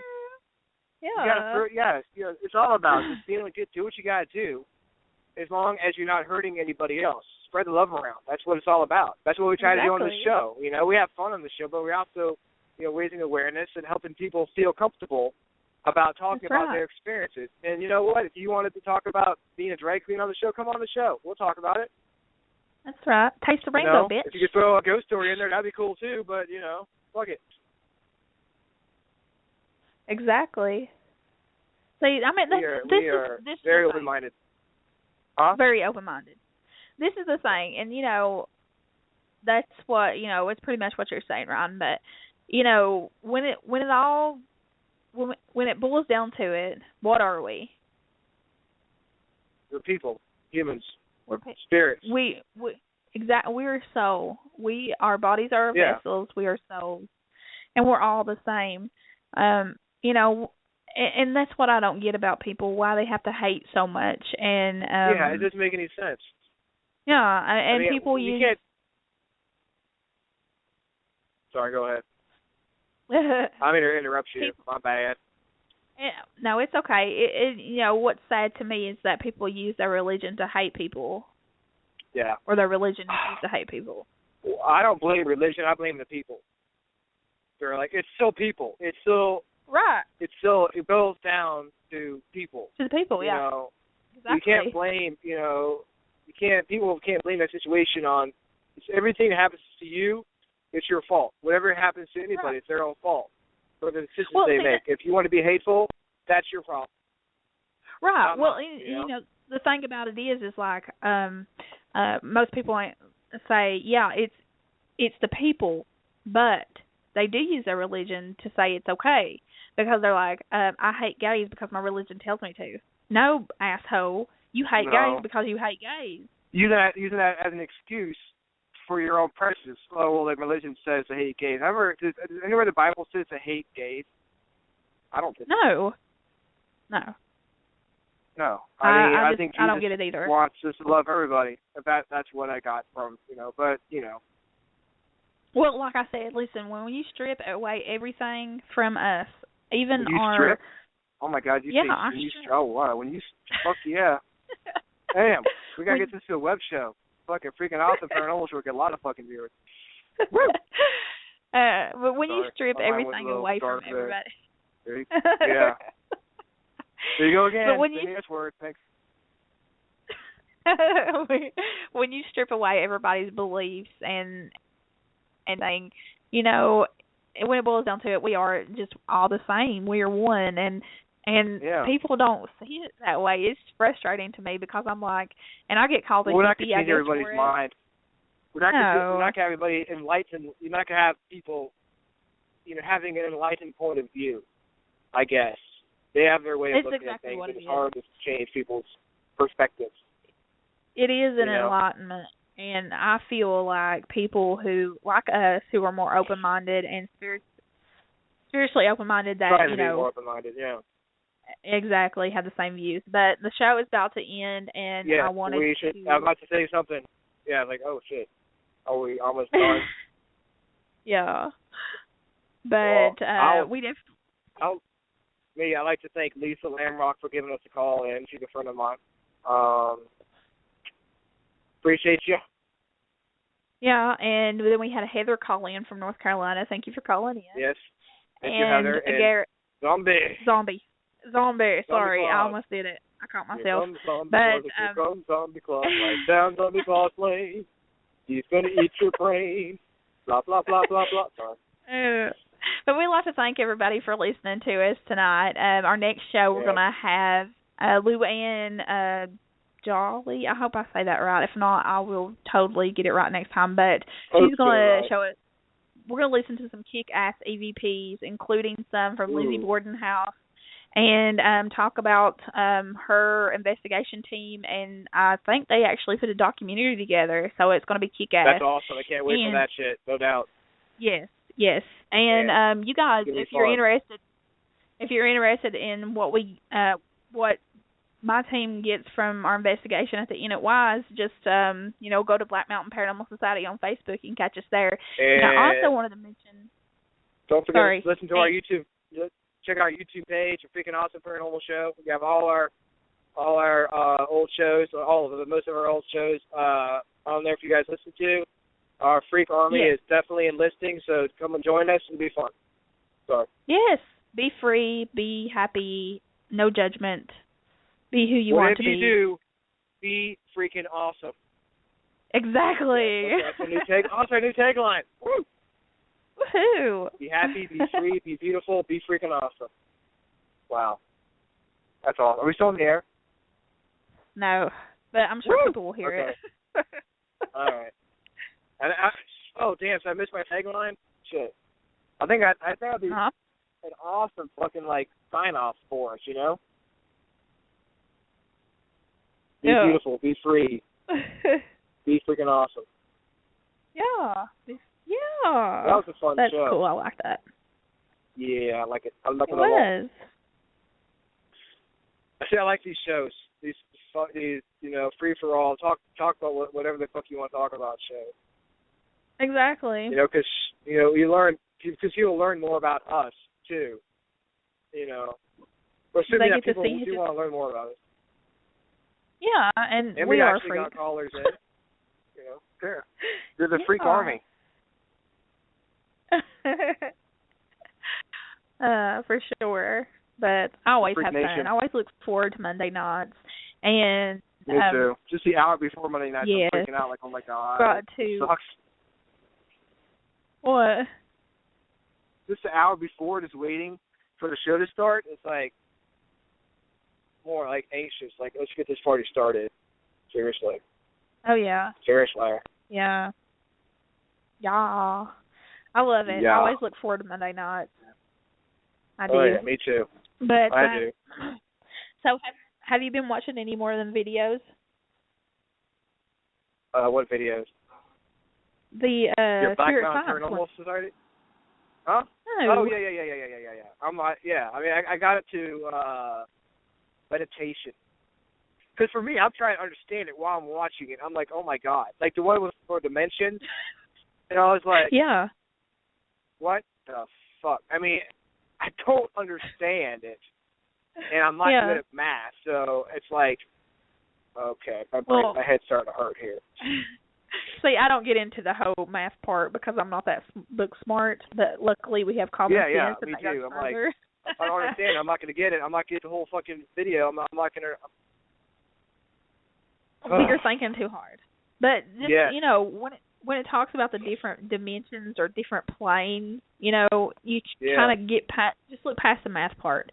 But it really makes sense with, what we do in the field and what we experience and all that. And, like, having out-of-body experiences and yay. Yeah, I saw it when I was doing the technique today. I actually tried, I was combining the Om technique with the meditation technique that was taught to me in the Spirit Science videos. And when I was doing that, I started seeing, like eyeballs, like there's triangles and all these dimensions that was shown to me on the video. Now I don't know if that's because I just watched the video earlier, not that like recent, but earlier that day, if that was just kind of residual stuff.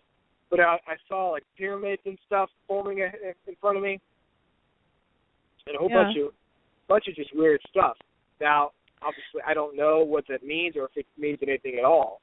Right.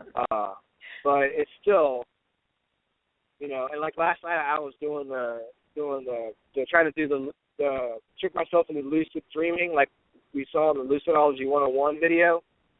Yeah.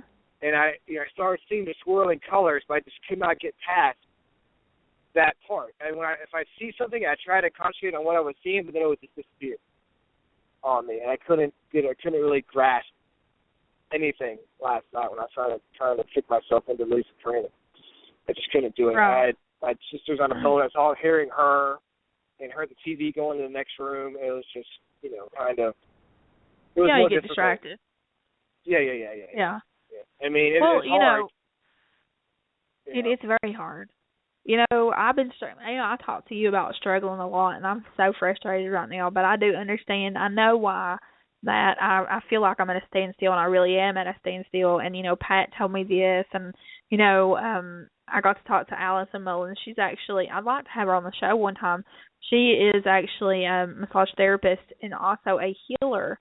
And she did say, she contacted me and she said, with your hands heating up like that, that is the traits of a healer. And she said that her spine also, she feels the heat from there. And I have it through my feet. Only mostly when I'm at Walmart. But I've had a lot of people need healing at Walmart, that's for sure. For sure.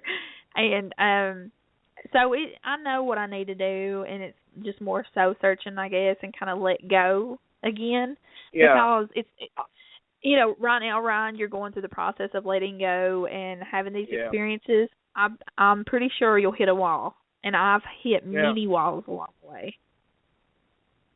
I think one of the things, like, that Om technique works. I can feel it, but I don't want to be sitting there meditating, going because there are people like, what the fuck are you doing? You know, I mean, it works if I'm by myself in a room that, like my office, where there's nobody there. But you know, a lot of people make fun of that shit. Like, oh, there you go, Makes you wonder if how that certain vibration makes you reach a higher state of being. If that's when monks do their chanting, if that's bringing them to a higher state. It is.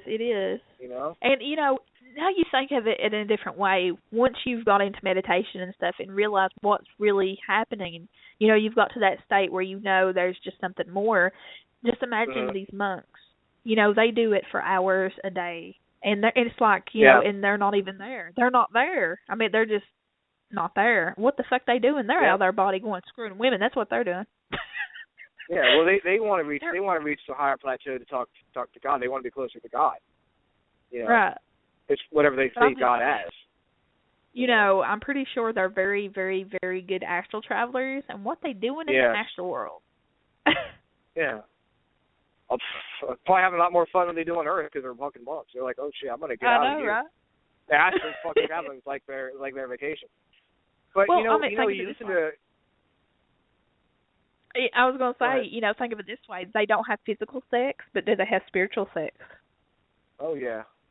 It could be. It could be again gay astral monks up there having gay astral sex up there. Right. And, what could tell anybody? Shit. What happens in the astral plane stays in the astral plane. That's all I'm saying. That's very true. Very true. But if you listen to music like, let's say, Enya or Enigma, and certain music like that, it can affect your mood. It makes you relaxed. It does. And makes you wonder if the tone of the music, the tone of the vibrations that's coming through the music, if it hits a certain part of your brain that makes you relax. If they know, like, this is right here, this tone right here, this is a relaxed tone. And you have a heavy metal music, that tone makes you excited. Pump, which want to run through a wall. Right. If certain tones can elicit that kind of response. I'm just getting really scientific-y here. And, I made it scientific-y. That's, I talk good. That's my awesome language. But makes you think, like, if there is a particular type of music that can take you into that plane. If the vibration from saying, oh. Exactly. Exactly. I don't know. I mean, and that's I like could for be me, on my ass. No. I mean, it definitely makes sense, and that's like with me. My choice of music. I mean, I like different stuff too. I like hearing the binaural beats. I've tried that out before, but I also love the Native American flute, and that really helps me to get out of relaxation. And it's funny how some songs, some music will elicit our emotional response. And there's some songs that I'll hear that I'm like, oh shit, I got to turn it off because it makes me want to, it gets me really emotional. But it hits a nerve. Right. And I was like, why does that one particular song makes me because feel we a certain associate, way? And two, if you listen to the lyrics of the song and the beat of the song, you associate. Sometimes you don't even realize, but you associate with situations or people. Yeah, there are certain songs that that trigger memories that are sad to me, and I'm like, I wouldn't even been thinking about memories until the song comes on. All of a sudden, it's like right there, like right. And it's like it's just weird how music can be like that. Certain sound waves, and all of the sound waves put together to make a song, but it could still elicit a response, involuntary. Well, it's funny because, going back to that music and having, like effect on, say, some people listen to it so they can sleep at night, or it helps them sleep better, or get into a better sleep pattern. And one day here, I was playing the Native American flute music, and Mason was here, and I looked over, and he was gone. He was asleep on the floor before Passed I knew out. it, and before that, yeah, and before Wow. he was running around before that. Well, when I go to bed, So and Jonah's the same way. So you like the flute music too? You Yeah. there? Okay, so he likes the flute music too. Oh yeah, I was in here Okay. meditating one night, and he's like, "Mommy, can I meditate with you?" And I was like, "Sure, baby." So he sits on the floor, and I look over at him, and his head's down, and he's starting to drift off to sleep, and he catches himself. It's hard to not fall asleep when you're meditating. It's very hard to get that relaxed.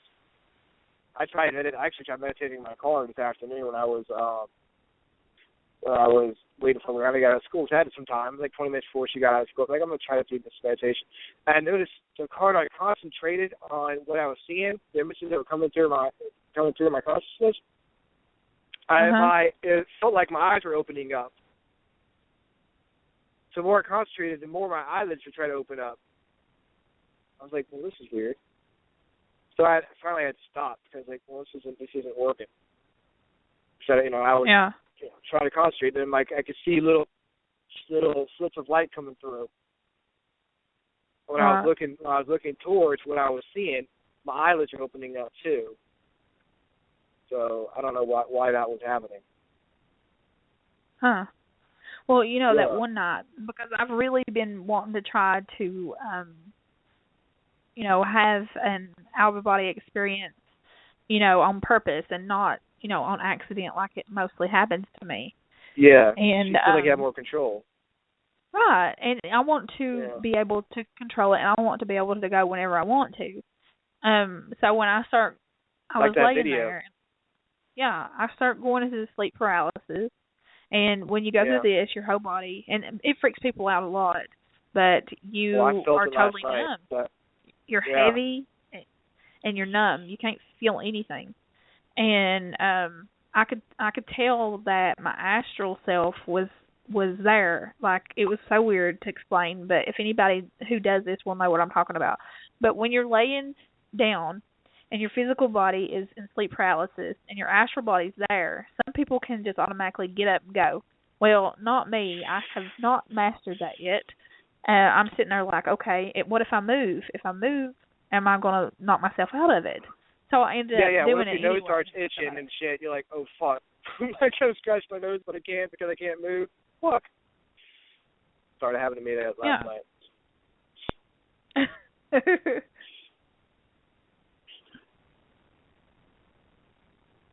So, yeah. I'm sorry, I mean, I interrupt your story. I was just thinking about that. It's like, my face started itching or something. And I was like, oh, crap. Because then you start thinking about your face itching. Exactly. Right. I mean, I listened to, when I started listening to, I think it was called, like, Cosmic Noise or something like that, or, it's just because random, like, white noise that, I guess maybe that was recorded in space, or I don't know what it was.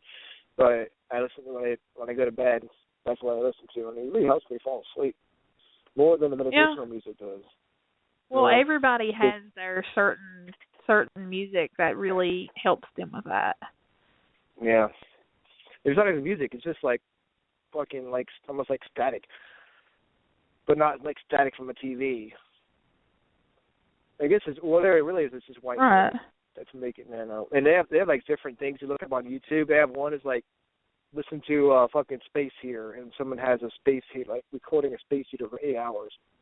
The sound of a space heater or a fire going, or and stuff like that, or binaural beats will help. Helps you relax, helps your brain, helps you remember stuff. Well, yeah, and the bottom line to it is what it's doing is it's keeping your conscious awake. Usually when we go to sleep, we shut that off and don't remember anything in our dreams, right? Well, yes. with having out of body experience and everything, we're concentrating on that noise. It's keeping us aware and awake, but our body is asleep. So that's the big step in it. And that's why when I found them videos, I was like, I love these videos because I learned a lot from them videos that I had no idea about, just like, you know, the whole vibration thing that I've always felt when I've been having these experiences. Yeah, and the way they present it to you, it's very, you know, on our level, first grade-ish, I guess. Very on our basic. level. Yeah. Exactly. And it's like, you know, but it's presented in the way it's like, oh shit, okay, that makes sense. Yeah, and that's a fucking guy. Sounds like he's on helium. You know, and that's what I'm saying. I would love to have him on the show. Yeah. To talk about it, was, you know. Yeah, me too. Because he breaks it down to where you're like, oh shit. Yeah, I mean, still, even if it even sounds like it's a first grade level shit. I mean, some of the stuff he's talking about, it's like, yeah, the whole flower of life thing. Yeah, way over my head. Yeah. Way over my head. I'm looking down, looking at a plane. That's how high over my head that shit was. And I was, but stuff I did understand, I grabbed onto it like, oh shit, okay, this kind of makes sense. Yeah, for sure. Okay, all right. Yeah, I'm here. All right, just making sure. You don't want to say, I don't like silence. Oh my God, no silence. Yeah. No, actually, what I was doing is I was talking to Nicole, the woman at the inn. She wanted to hear the EVP that we got, and she thought that we might have played it tonight, and we didn't. So I went ahead and sent it to her, and yeah, it's definitely confirmation because you know she was there with us. So that's awesome. Tell Nicole I said, hey. I will. All right. Hey, but yeah, I mean, you know, do you like watching those Lucidology 101 videos? I love it. Yeah, me too. That one video where teaches you how to trick yourself into sleeping. I was like, holy shit! Because the whole thing where your body's on a timer, and every time you toss and turn, you're resetting your sleep timer. Yeah. And I was like, oh fuck. Damn. Yeah.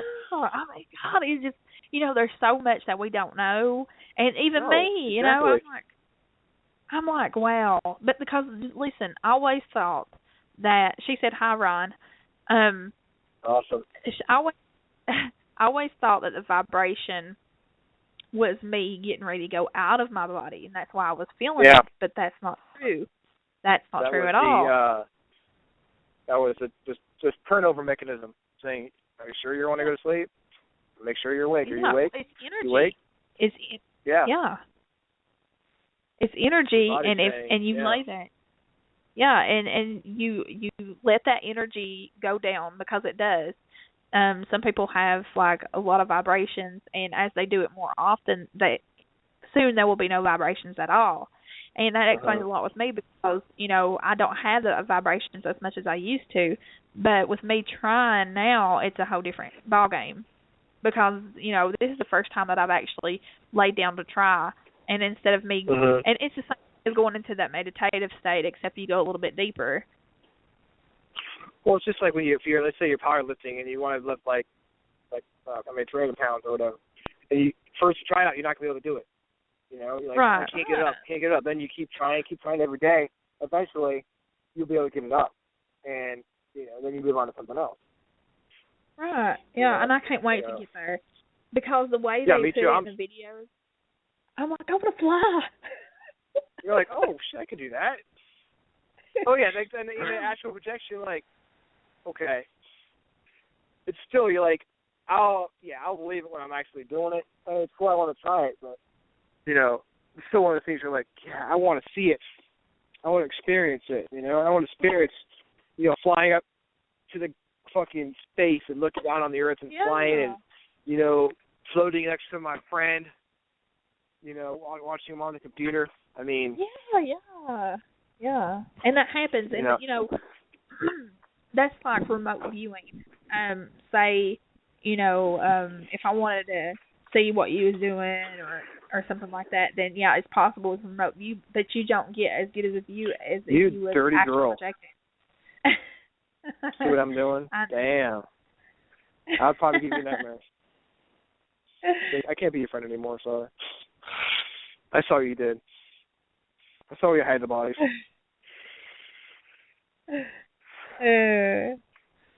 I'm doing a live broadcast from 7-Eleven. Looking for food because I am hungry. I stopped at McDonald's, but I figured it'd be rude for me to order food. I'm talking to you.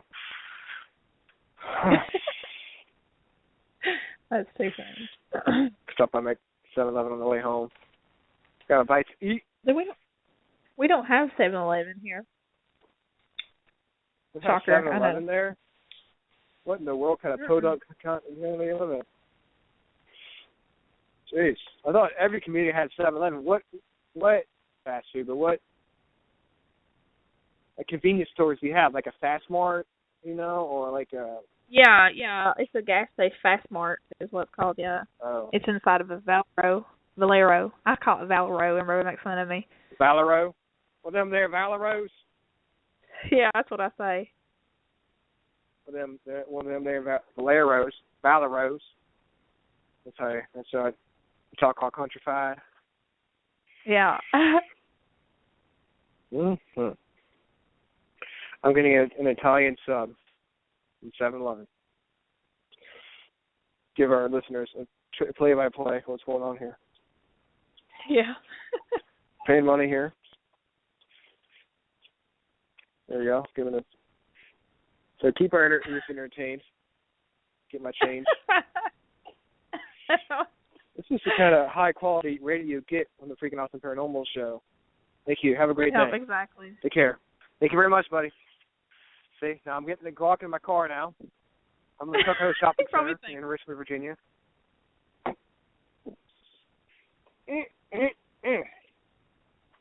I got some Mickey's Malt calling my name when I get home. I always feel so, pumped up in the show. I know. It's like pure adrenaline. Something. Yeah, if I drink something, I'll be up all night. Which makes me glad I don't have Rihanna tonight, because that makes it hard. I think last week I had Rihanna, or maybe it was the week before. I had Rihanna on a Monday night, and it was hard because I had to get up the next day and go to work. Oh yeah. Take her to school. I know about it. I gotta get up. Usually I'm up to 1 or 2 o'clock after the show. Yeah. And I think we had a good show this time. Yeah, me too. Yeah. I always like letting loose.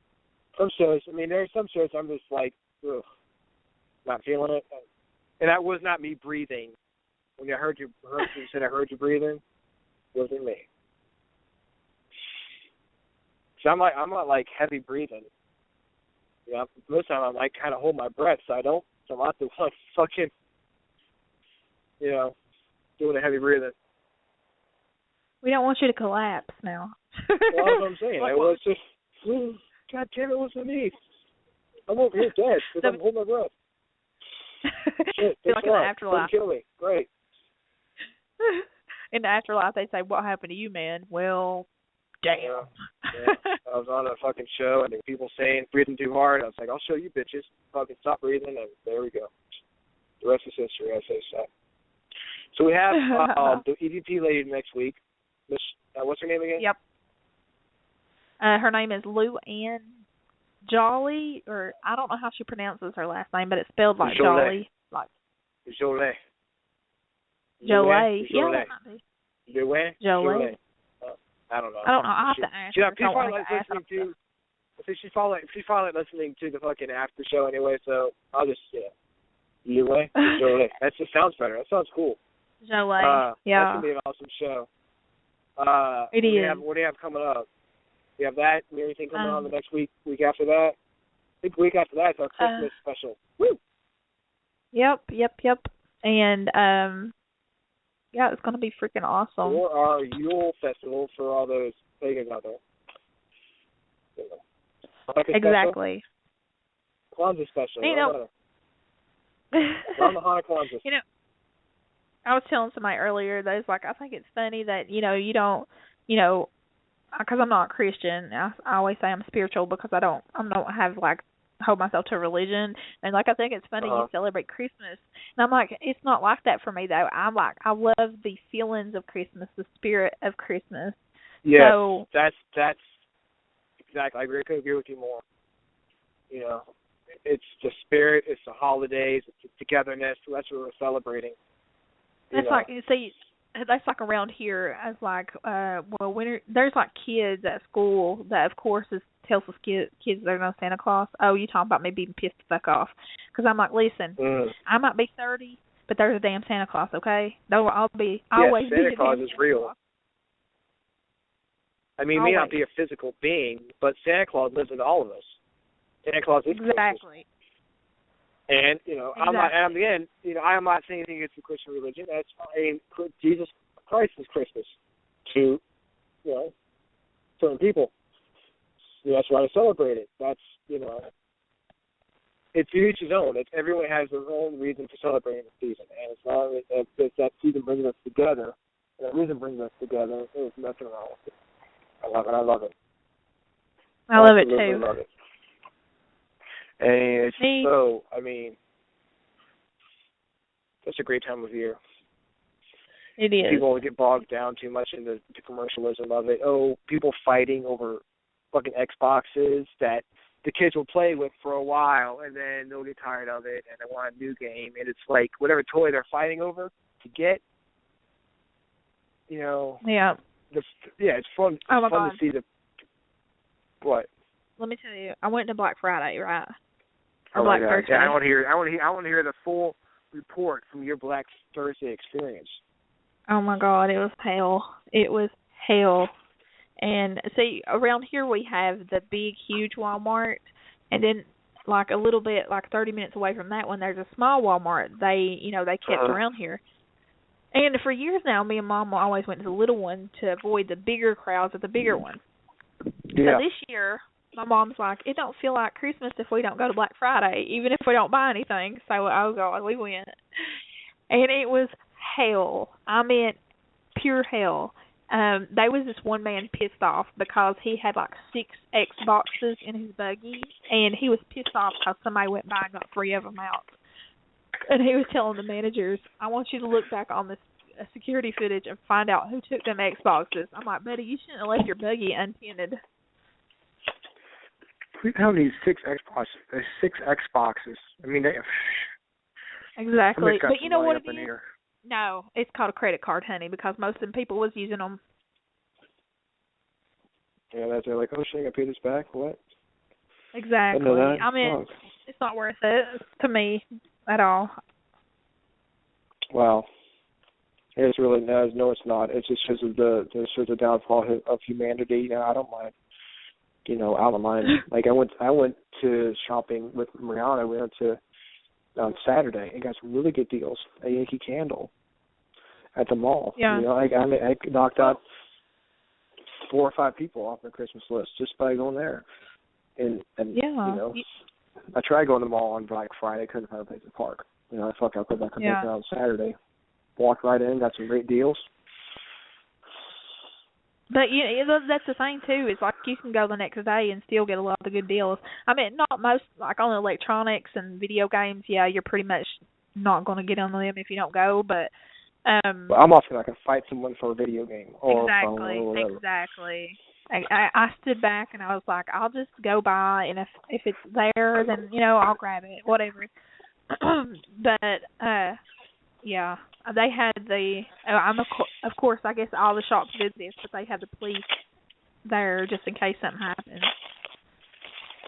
Yeah, people hear about people getting mugged, shot, beat up over a fucking dancing washcloths and towels. That's a big thing around here. Damn towels. Exactly. I don't know why. There must be some pretty nice fucking towels. No, they're not actually. They're not that great, but people they people carried like free on. Stuff.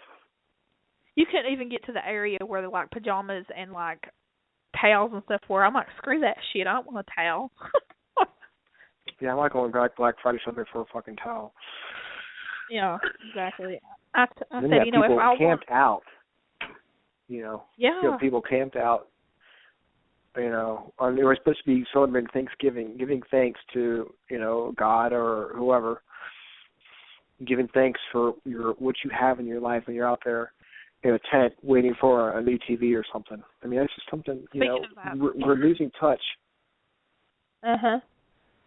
Well, see, that's like when people, it irks me really bad because I see it a lot on Facebook. People are like, I'm so blessed. And, underneath it, they'll have a picture of something new that they bought, like a new car or a new house. And, yes, a lot of people deserve it. And, my good friends just got a new car. And, I was like, good for you. Because, I knew they deserved it, But there's these people that kind of, like, put their stuff out there just to try to, I don't know. That irks me because if I get something new, like a sweater or something, I'll be like, I got me a new sweater and I got it for like $2.99. What big deal, whatever. But then you have other people. I remember when Jonah was in pre-K and they was on a field trip, and we was on a bus, and there was people around me, and you could tell they were uppity. They had money or whatever, or supposedly had money. And they was talking about vacationing, where they was going to go to Cancun and all these other places. And I was looking at them like, are they not thinking of the people that's sitting around them? I was like, wow. Well, I don't know if people really think about that stuff, and they're talking about what they want to do on their free time, if they care if people around them don't have money. I mean, that's well, they don't. That's the thing. I mean, I don't know if they're intentionally trying to, rub it in your faces or whatever. They ain't, but that's just how they are brought up. That's the sad truth of it. Yeah, that's true. Because but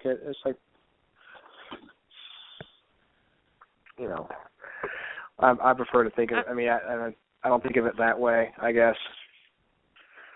But it's just like either, so. The bottom line is a lot of people that say they are blessed are actually bragging. Well, that's true.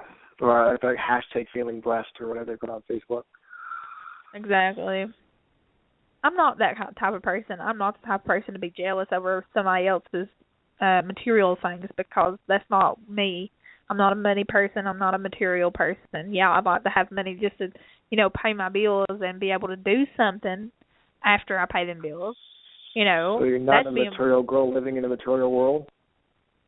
Exactly. In a material world. I had to ask you a question. Yeah. Serious question.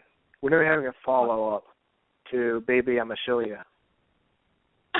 I mean, your two songs are rocketing up the charts. I know, right? I mean, your fans are clamoring for more.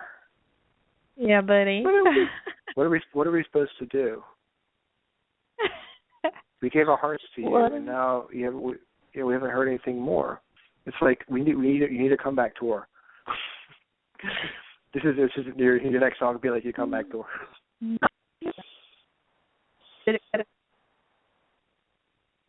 The fans have waited long enough. We're here.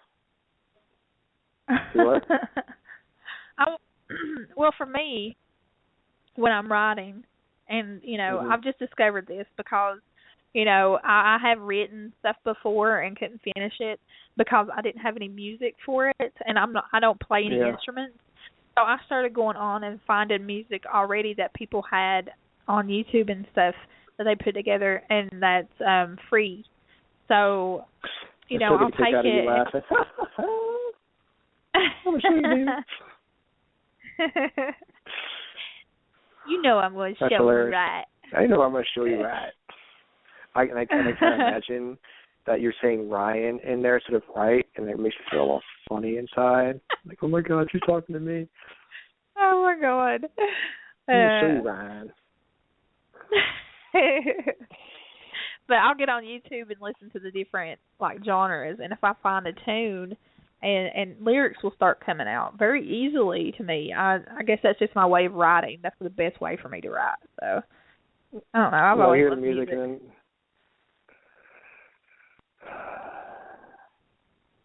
there's some pretty good songs there.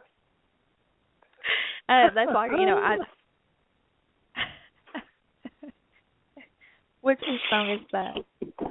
Baby, I'm gonna show you. You know what I've been singing all day, and even on the investigation Saturday I was singing. You have you going, show you. No, I actually wasn't.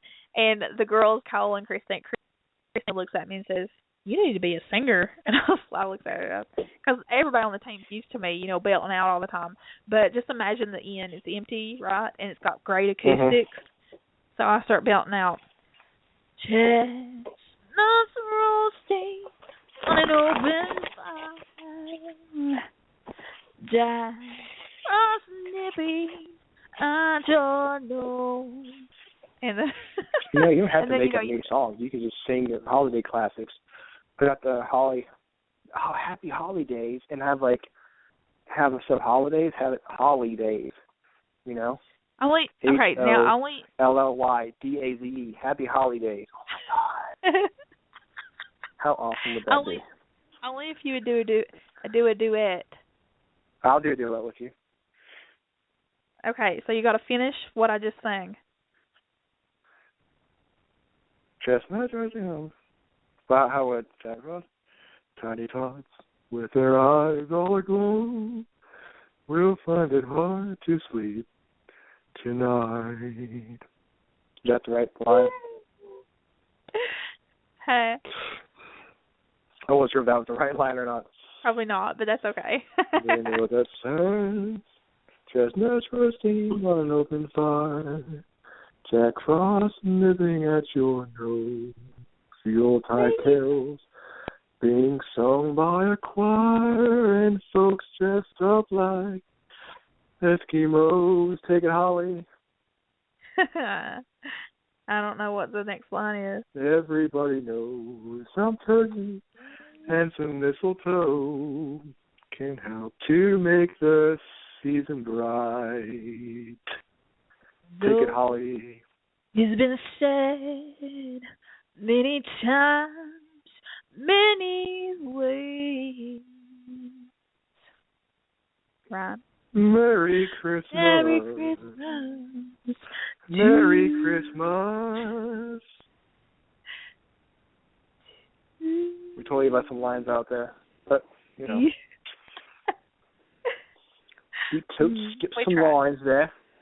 Yeah. We tried. Yeah, we got to get it ready. You got to get it right for the Happy Holidays. Oh my God, it's the best name for a fucking album ever.